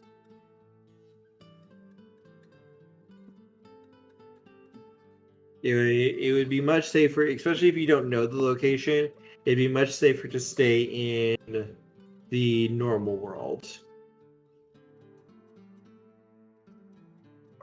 If that makes sense. Yeah. Sneaking around humans is a lot less dangerous than sneaking around unknown spirit monsters. Especially when there's one that's there that is apparently a fucking demonic creature that feasts off of emotions and turns you into a punk ass bitch. Well, no, this thing more like tortures you until you're screaming and crying, and then twists you slowly, bit by bit, until you accept being a sadistic monster like itself. Oh, like Pinhead. Yeah, kind of. And so what would Michael like to do? Would he like to go talk to Nathan? One moment. I'm gonna grab my food and put my other thing on real quick. I know I called him Pinhead, but I'm pretty sure his name is actually Hellraiser. Yeah, it's Hellraiser.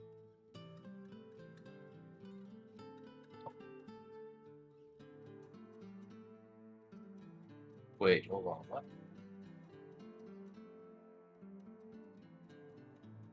There's a 2022 reboot of Hellraiser. Mm-hmm. Why? We didn't need this. Because you needed to see Pinhead. As for what Michael wants to do, I mean, sneaking in sounds like a great idea. Getting the layout of it, possibly even setting the bombs and walking out without any actual confrontation. It's possible you could even interact with this thing. Since you're a Pentex employee, you might be somewhat safe from it and its minions.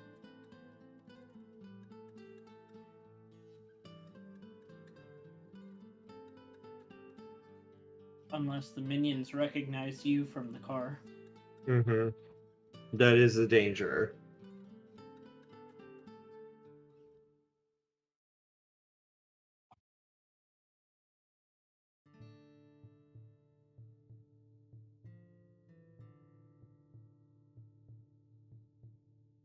If you're not anywhere near it, then that danger should be pretty much non-existent. Also, to these things very much are not going to be like necessarily very effective in transferring information. They're more going to be sadistic little monsters that like to torture and manipulate people. Not really like, oh yeah, this guy totally is a guy we try to go after, because then it's like they could get in trouble then for that if they went after an employee, because it's likely that they didn't necessarily go after you because you were a danger. They went after you because you guys got their attention somehow.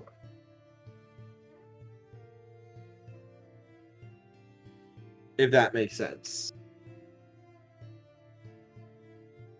Does, but it begs the question, how did we get their attention? This is true. Probably because of a giant fight that happened.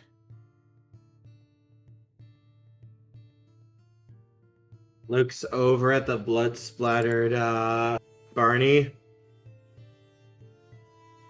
Sorry, what? Barney looks up from his steak. The blood from the werewolves he punched in the face repeatedly. Right. Now I'm gonna grab my food real quick. I'll be right back in just like 30 seconds. Barney just constantly smells of iron.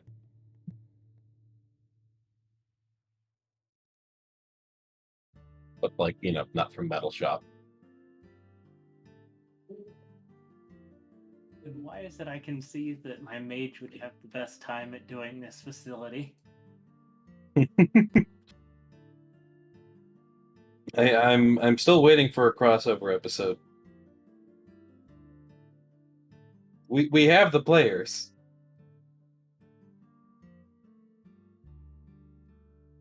Well, my mage has entropy skills.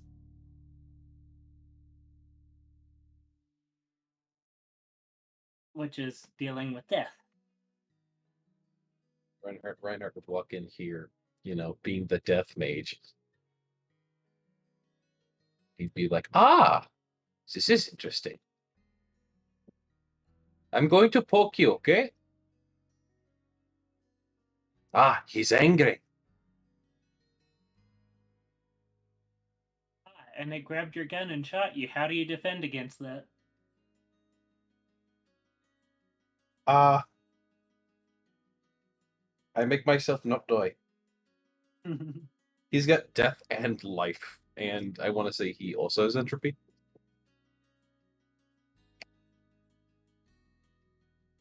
He's really focused on death. Like literally, the part of a life mage that he is more focused on depth, to the point that I made it a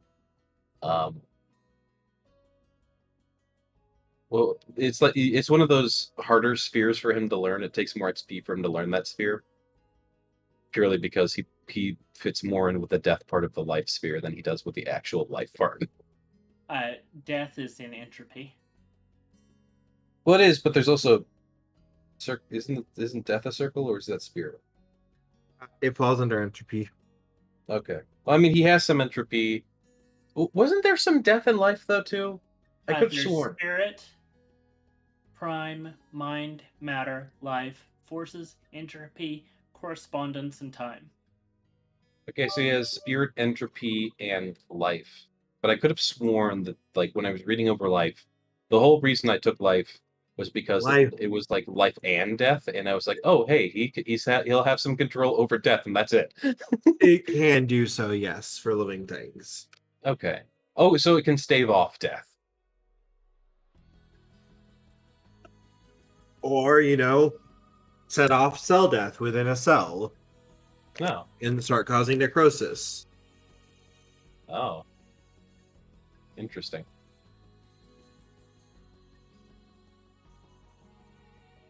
Well, anyways, should we start planning out this heist elsewhere?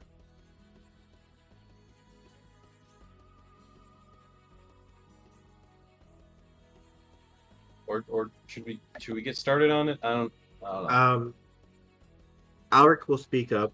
If you wish to stay here for right now, I can have bedrooms set up for you upstairs. I don't think that's necessary. You want those little brats to attack you again?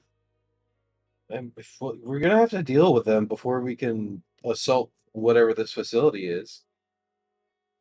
They don't- Do you want to deal with them while we're at the facility and our guns are going off? They likely do not like going out during the day. It's more difficult for them to manifest and such.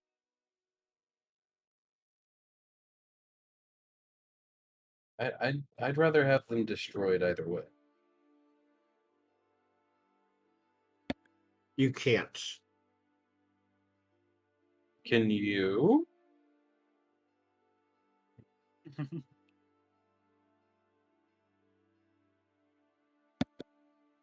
I am bound by neutrality, and even then, they are still human souls. I can eat them. It is possible, though notoriously difficult, to save them. Or, hear me out, I can eat them. Nathan would be the better one to deal with them. All right, should we call him?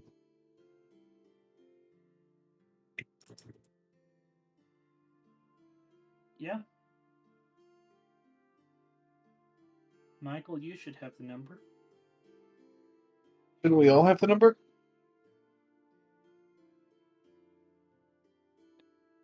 Michael will go Michael's- ahead and call, though. Okay. Check a loop. What are you doing? So make sure the boy is all right. Make sure the boy is all right. No paw? No. Yeah. Well, not Loop, I think. Yeah, Loop. I mean, yeah, Nopav's not getting. I forgot if he. I think we ultimately determined Nopav was too old for him to get schooling by him, but I forget.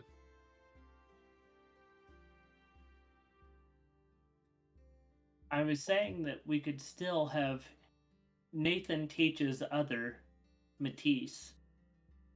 Nopa would be able to make friends with some other Matisse that Nathan would know. I mean, I know, but it's essentially you're like introducing a teenager to kids, and you're like, here's your new friend. And just like,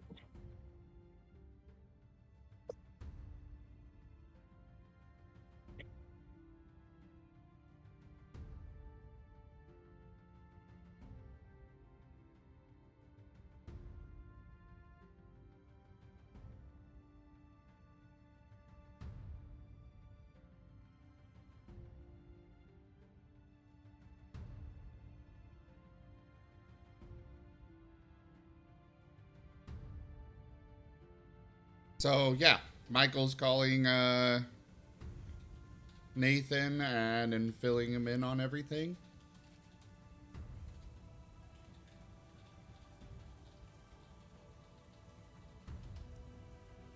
Kurt? So I was muted this entire time and I was talking, and nobody heard me. Get fucked. Yeah, no. To you, Barney. Imagine basically living in your house or being stuck in basically one room for almost your entire life, and only getting to see like 2 or 3 people for literally almost your whole life. That is how it is for them. Okay, yeah, but like if that happened to me, and then you pulled me out of there, and then my options for friends were like fucking like children in school. It's like fucking like I'm like I don't know. I think that like can I talk to can I just use internet forums? A lot of them don't know what the internet is. Again, why did we not give him the internet? It's just there's so much he can do on the Because internet. there's a good chance with the internet that they can get caught with people who are hunting the Matisse. Yep. It's too dangerous. How? Also, Okay, a I'm lot of confused. Are we talking Also, a about lot of- Loop not having internet access? Matisse. Oh, Matisse in general. Okay. Yeah. Most of them also werewolves do not trust technology. Like unless you are a specific tribe, werewolves don't like tech. They are very anti-tech. I mean, I That's guess Weaver Tech. Yes. Barney is for old school Americana. He doesn't like them new iPhones and them Yes. iPads that kids get set in front of that rots their brain and makes them dumber and gives them all the ADHDs. I mean, that is like the mentality of like 90% of werewolves, especially the lupus ones, the ones who were originally actual wolves. They hate technology. Kids need to learn to hunt and shoot and fish. But that's also because to werewolves, the Weaver, which is basically the crazy spider god of stasis and stability, her whole purview is technology and basically creating and making things and then keeping them the same forever. Stable. Yeah. She's very much cities, technology, all that is her domain. That's her power. The type of werewolf that would be into that stuff is called glasswalkers. They believe in using technology to better humanity and to do it in safe ways. Glasswalkers were the ones who were looking over humanity. Yep. They like technology. They like technology. They are very much the most tech savvy. They have the newest cutting edge stuff. They're working on experimenting with new stuff.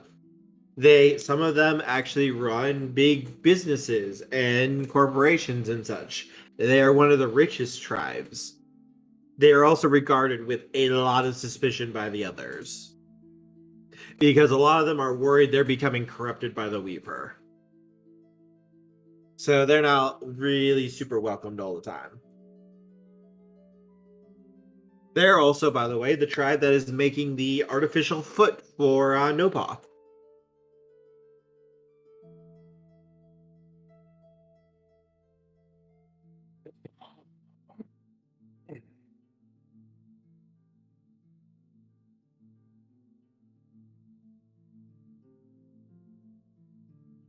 But yes, for here,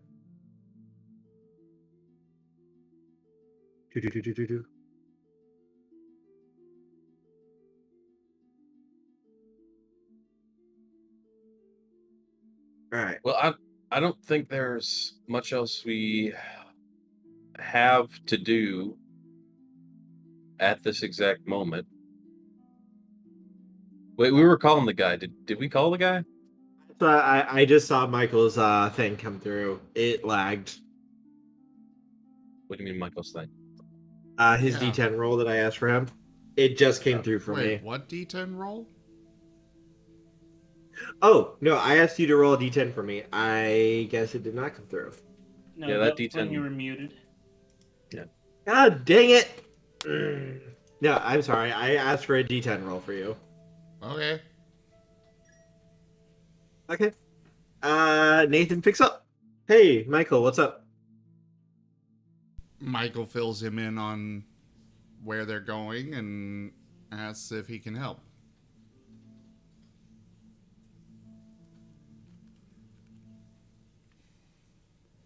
And about what Pentex is doing. Whoa. Whoa, whoa, whoa, whoa, whoa, whoa, whoa. Hold on. Hold on. Are you sure it's a smiling angel?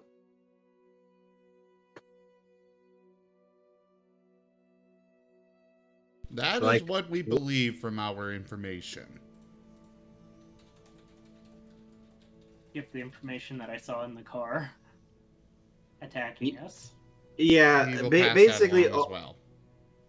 all the information you have basically 100% confirms that this would be the work of a smiling angel. This is like it's perfect modus operandi. You have information, you have pictures, like you have full info that this is probably that. What you told me is true. You will have gained my trust.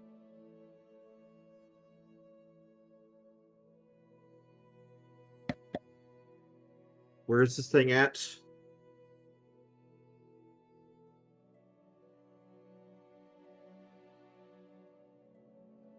Outside of town? Listen to me and listen to me good, Michael. Like his whole demeanor has changed. Like he's usually very warm, cheerful, happy-go-lucky kind of. It's like why he gets along so well with children. His whole demeanor has changed though right now.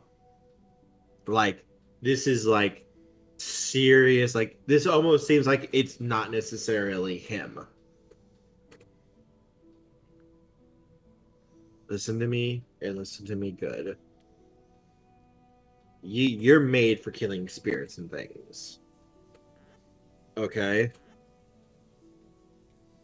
This thing, from the sounds of it, sounds like it's fresh and new. It's not going to be necessarily that strong.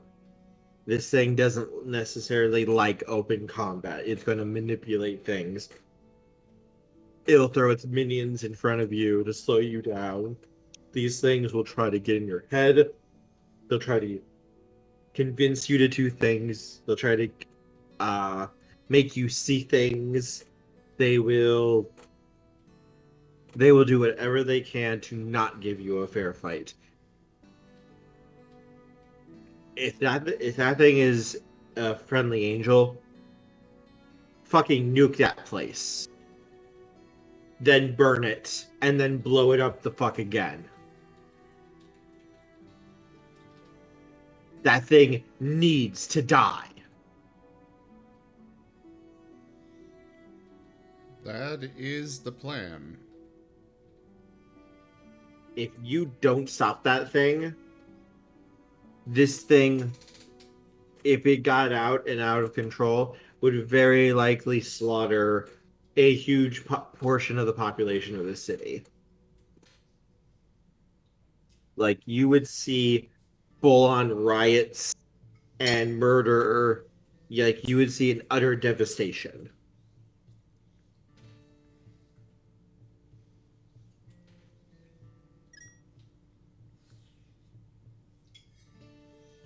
Like I said, the plan is to destroy it, as well as the facility itself. Now, would you like to join? What do you need from me? What can we do? Well, Perry suggested that we call you, so not really certain. It's the matter of getting into the facility. I don't know if Pentex knows me or not. If I got close enough, I could probably shut this thing down. Or at least I could nullify most of its tricks. this type of thing, this is in our wheelhouse. We might struggle against something like you, or against even just like conventional soldiers. We could hold our own, I mean, but that's not our wheelhouse. This is what we do. If you could get me in there, I can shut this thing down and weaken it. If I can't just outright destroy it myself. But I don't know if I'd be able to get in. How close do you need to get?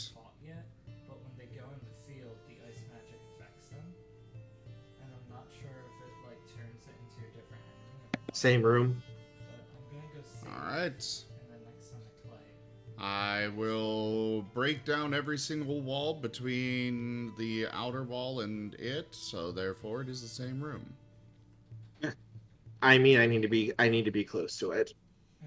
I figure, but I understand the joke, but if I'm gonna shut this thing down, if I'm with you, I think I can negate whatever or at least weaken its mental manipulations. I don't want to say I can do it 100% because I don't know what these fuckers have done to this thing. I have faced the Smiling Angel before, down south, in Texas. It wiped out a city of about 6,000 people. It was all very hush-hush. They blamed it on a terrorist attack. Big bomb that went off throughout the city, but that was just the cover story. I hunted the thing down and killed it and its followers before it could do anything else. It took me almost 6 months though to hunt it down again after what it did.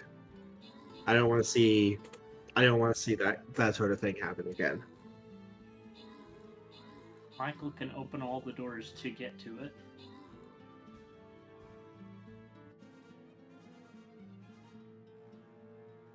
I can get you to it.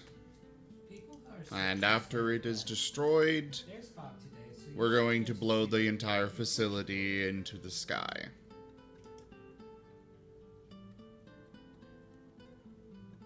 He's gonna pause for a moment and kind of think that might not be enough. If these people, if they're thorough, and you don't make something like this without being thorough, it's likely they might have backups on their servers, data, information on how they did this. We need to wipe that too. We need to get rid of everything. I already had plans for that.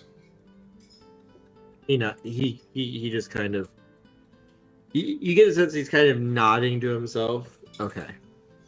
So we need to get into the server rooms. We need access to their computer system. We need to wipe their data, and then blow this fucking place sky high after we deal with these things. If I'm facing these things down, I'm going to be no help to you. I don't know how many lost children it's already made. So us two are going to be sort of completely under our whole focus is going to be on trying to contain this thing, making sure it can't leave, it can't run away, and trying to keep its abilities and powers under control. I'm not going to be able to help you at all with mortal forces or anything else that they might have there.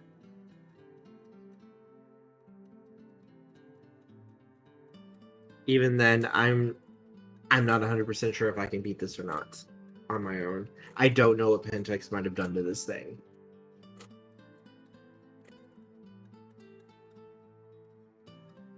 So having backup there might be necessary, but I don't know.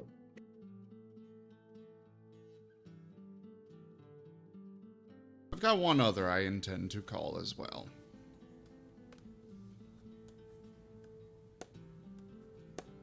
You hear sirens nearby. Normally I would say keep it small, but with this type of threat, Like this thing isn't like world shattering or anything, but this thing can kill a city if it's given the chance, if it's given enough time. So it needs to be stopped. So whoever you think you need to call, I'll support you with that. And I'll see if I can call in a few favors that are owed to me and see if I can get us some help too. All right, I'm gonna have insert Lars and Jaffer's characters' names here. Go over there and watch Loop while you come meet us over at the club. Sixth Circle, whatever it is. Yep, I know it. I've been there a few times before.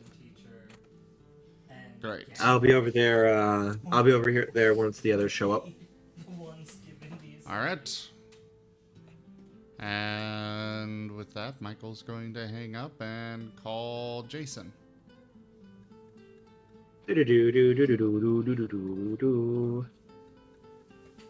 Huh. I thought I'd be getting a phone call. Oh, I didn't Hello, pick Michael. Toshime's ringing the Marten phone. Ring, ring, ring, ring, ring, ring, ring. The Marten phone. Dook, dook, dook, dook. Ring, ring, ring, ring, ring, ring, ring. The Marten phone.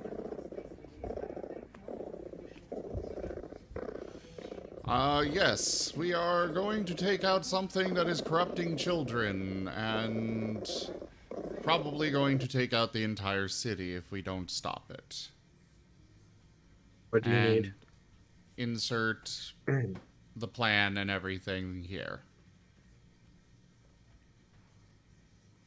I'll do what I can to help. We're all meeting up here at the Sixth Circle if you can come by. I know of it.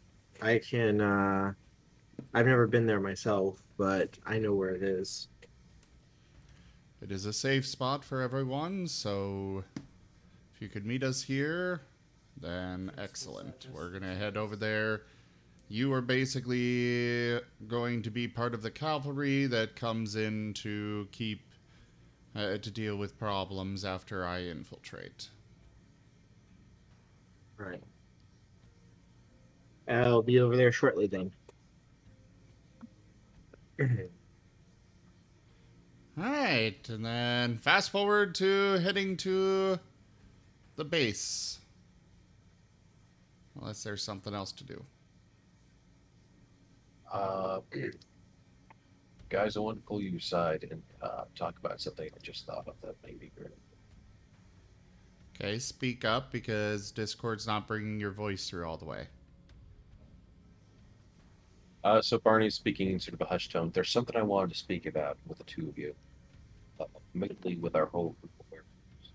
You are talking too quietly for Discord. God damn it!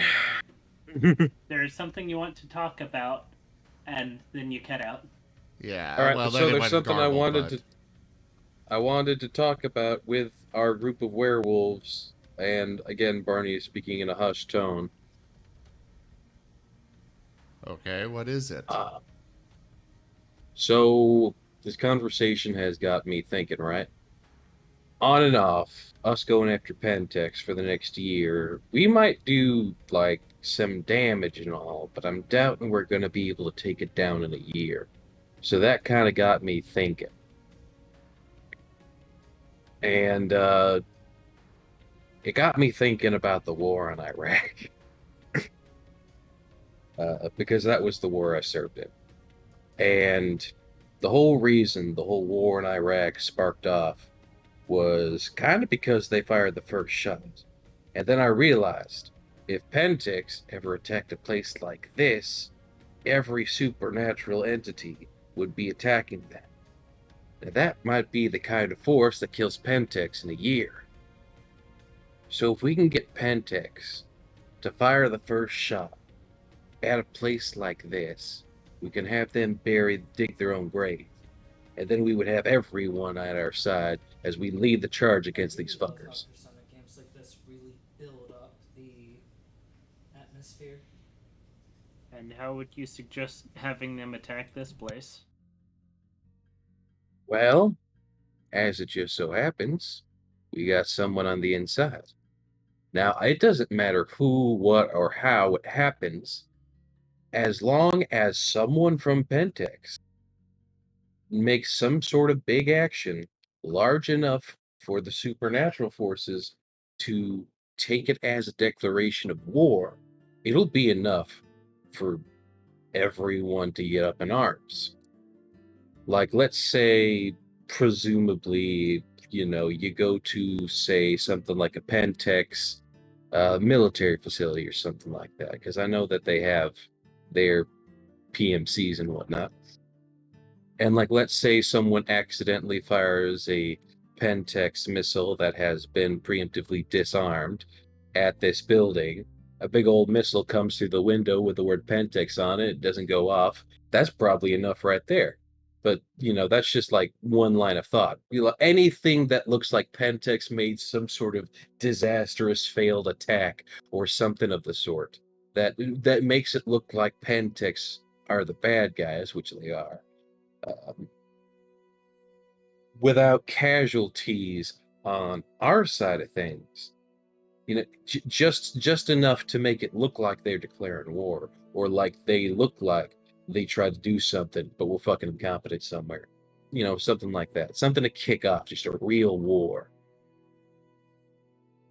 As Jaffer pointed out, you mean like the Pentex tank that we have access to? Yeah!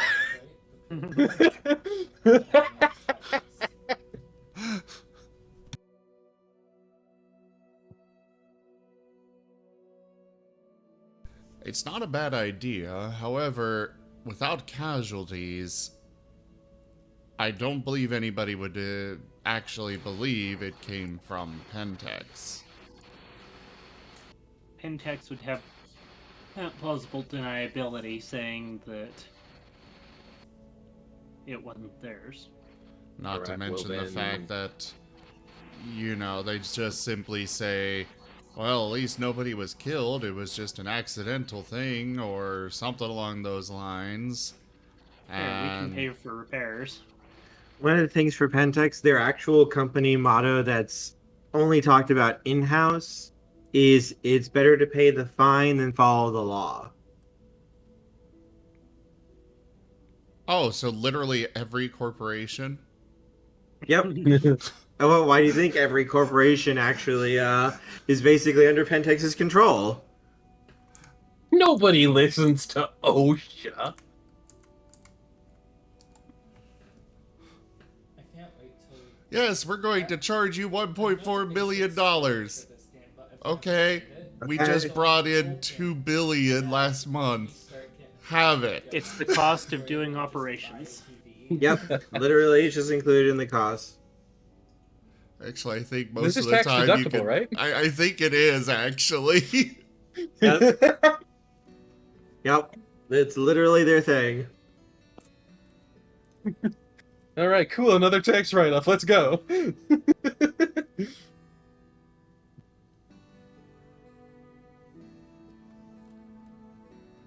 going with him. I'm sorry. Either way, I'm definitely not comfortable with doing anything of the sort or encouraging it without first speaking to Alric.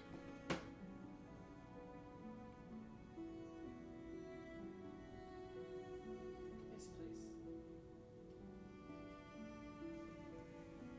Alright, we have saved. All right. I just thought it was a good idea that I thought I had. Just pull a good old George W.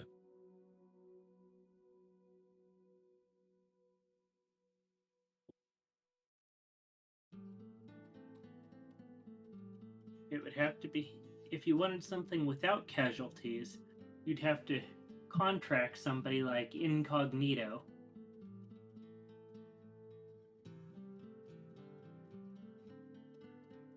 I mean, if we can make it look like an accident, but a very costly accident, Uh, enough you enough just so that don't know. Incognito is hackers. ah, Pentex hackers. gotcha.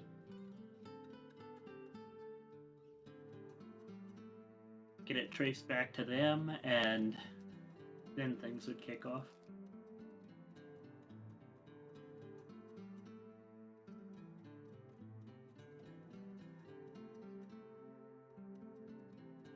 One of the issues you'd also is actually getting people to work together. The only real way to achieve that would be casualties on all sides, except for the attacker. You have team golf club. It's kind of like Pearl Harbor. See, I was trying more for 9/11. That is also an option, but either way, the same concept. They attacked, Joke. and thus everybody responded, and everybody was unified, at least for a time. А так, Right. Squeaky little noisy sable. ты хитрюшка. Jabrushka!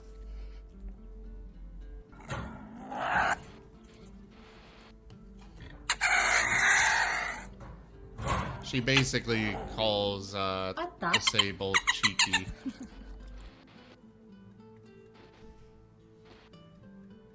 Cheeky breaky! I don't think anybody would believe that a single tank went, Pentex, a massive mega corporation, they only send a single tank. Like, it's great we've got the tank, but I still don't think they'd just send one. If they sent one, period.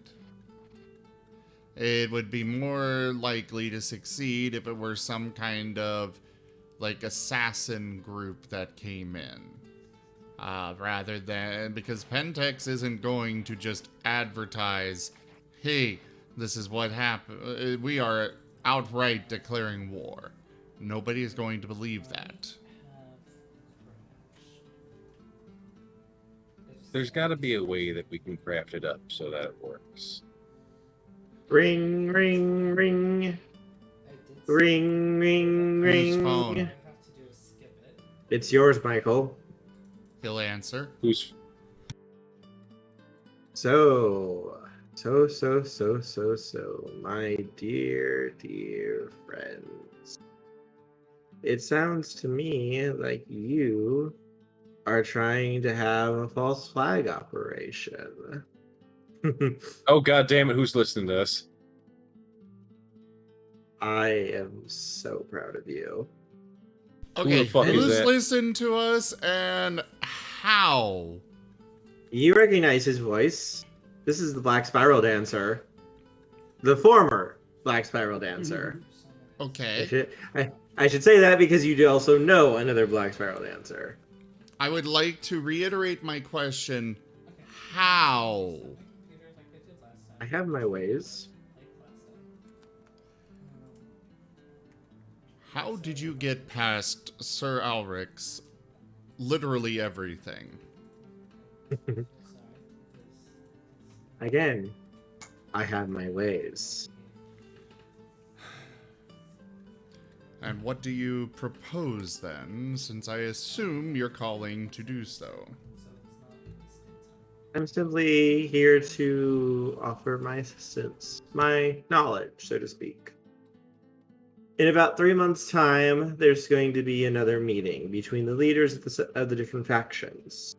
Keep the peace, air grievances. They do this around between 4 to 6 months. Basically to help try and keep things on the down low. All you'd have to do, set it up so Pentex murders them all. Problem solved.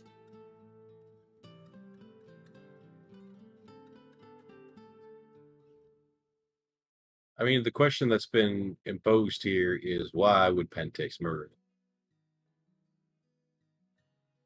To break the peace, I, to sup- send this place into a civil war. I suppose if I manage to slip into their servers a bit of a alert saying that they were meeting to discuss a outright war against Pentex, it could be enough for them to take the first step. Or just letting him know about the factions meeting up would be enough. I'm sure they already know about it. Oh yes, they have a diplomat who does attend these sorts of functions. They better to know what is going on than be caught with your pants down, so to speak. The higher ups, however, do not like this. They like the factions nipping at each other's heels, trying to kill each other. It makes manipulating them and doing business much easier. This little Cold War peace that's going on here is bad for business for them. It makes it harder to turn one another against each other, to recruit and poach promising candidates for their own projects, as well as it fosters peace and togetherness, things that, well, I suppose I don't need to tell you what they think about things like that.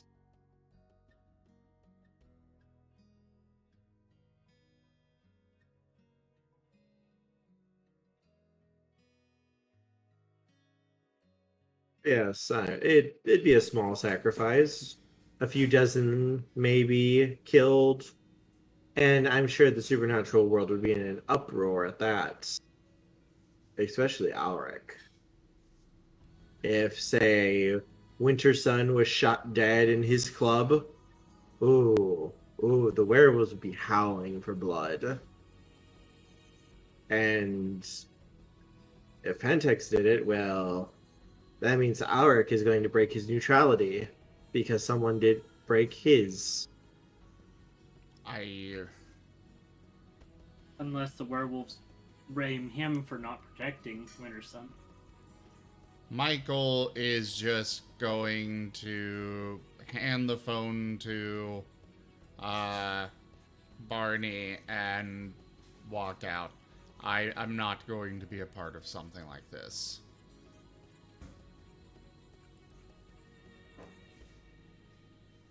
All right, then.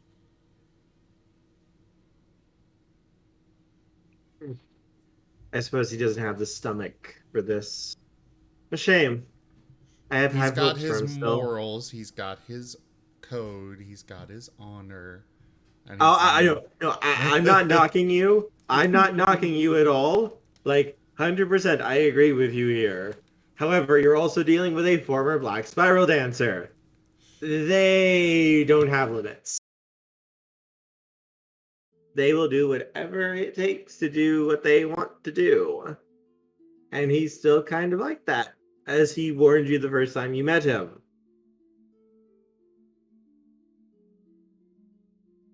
He will happily murder all of you if it would mean getting revenge on Pentex and destroying or damaging the worm. He was very clear on that. So killing like Winter Sun and some of the other leaders, water under the bridge to him. If they survive, sure, that's fine. If they die, well, so much the better. That means that whoever takes over is going to be fucking pissed. And, well, those types of people are very easy to manipulate.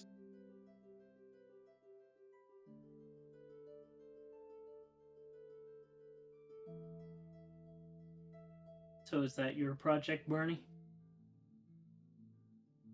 I mean, there's, I don't want to go that hard with it, but it's probably a good way to take things if we want to meet our fucking 1-year quota. Because again, I don't know if we can fucking do this just being us, because we're literally dealing with mob bosses and other folk who are much more powerful than us, who are granting us like a fraction of their power because they don't want to fucking get involved. And we're trying to take down a corporation that's probably like too big to fail, so to speak. Like, sure, we can kill the board of directors, but is that really going to dismantle them? That's actually kind of a big deal. Yes, that would. Yes. That would stir the hornet's nest. Like the people who have been running the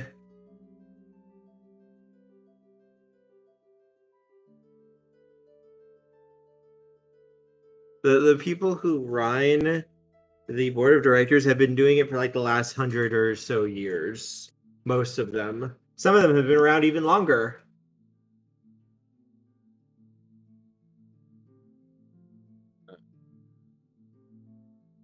Yeah, part of why Michael is good with Marcone is because he's got morals too. They're loose, but yes, Marcone has rules. I mean, I don't think he's very loose with his rules. He absolutely is not loose with his rules. Oh no, I more mean like he's totally willing to kill people without hesitation.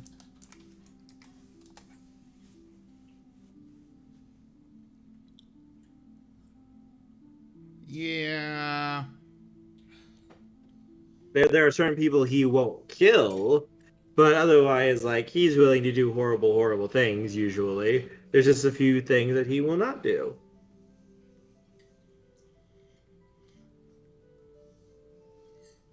And looks like that's about ending time for this one. I did say we were going Yes. about a half hour over.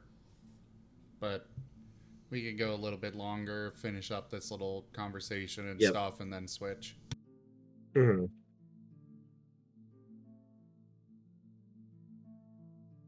But yes, for this here,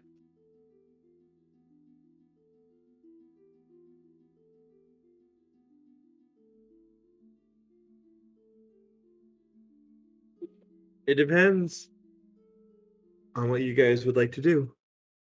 Are you willing to work with him, Barney, or would you rather find your own way to do this? I'll hear his ideas. I'm not necessarily going to go through them, but I'll hear his ideas at the very least, and maybe I'll be able to make something, that I'm more comfortable with from that. Mm-hmm. Just because Oh, he's an yes. extremist and just because I don't agree with everything he says doesn't mean I can't use some of the information he can provide. Oh, yes, he's more than happy to go through horrible, horrible things and Joke. ways to get what you want. Have fun, military man. This isn't my cup of tea. Buddy, can you smile again? Can you smile?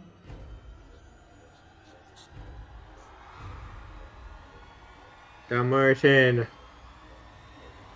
No, the carpet shark. Carpet Can you shark. smile again? Can you smile?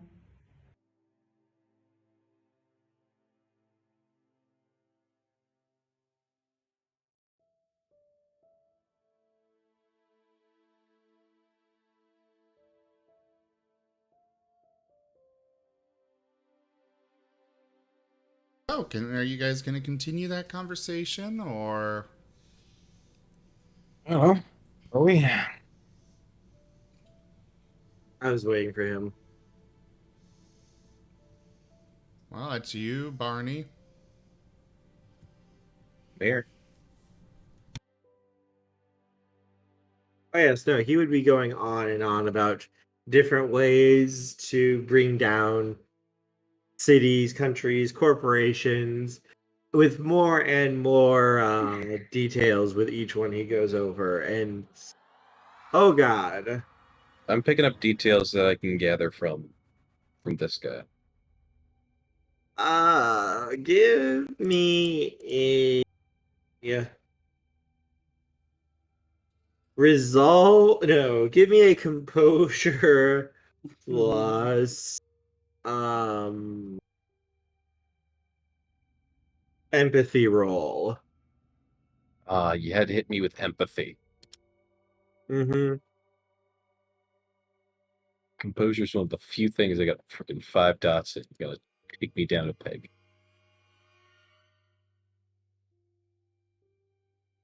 Nah. Nah. Nah. You want to re-roll? Man. Where'd I you don't like even that know- beat? I don't even know what I'm doing here. Like, what am I rolling for? You'll find out. Composure. Would you like to take the beat, or would you like to spend a point of willpower? I want this beat. This could be important. Oh, willpower it. Okay. Fuck. Do you want to take the beat? That's a botch. That is a botch right there. Yep. Hey, Barney, give me a morality roll for me. The fuck is a morality roll?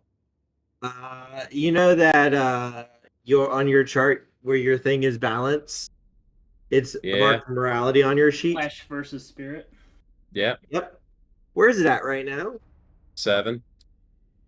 Give me a dice roll of 7 dice, please. 8.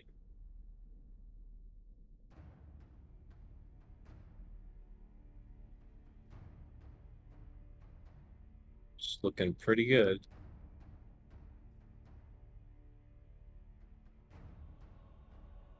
Five successes. All right. You only lose 2 dots of it with this. Yay! So you're Since more that was- balanced. Since this was a botch. You would have lost a lot more if you had failed.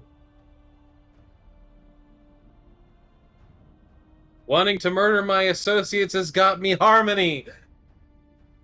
So now you're at 5, right? Yep. Yes. You're perfectly balanced right now. As all things should be. Yes, I think this is a good place to end here as you're having this conversation. And how does that affect him? He's going to be able to use his abilities easier.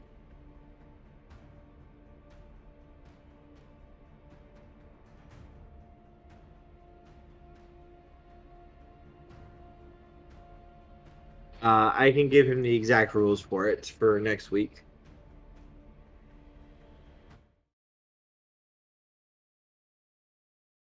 All right. Well, everyone, thank you all so much for joining us for House of the Deathsinger World of Darkness.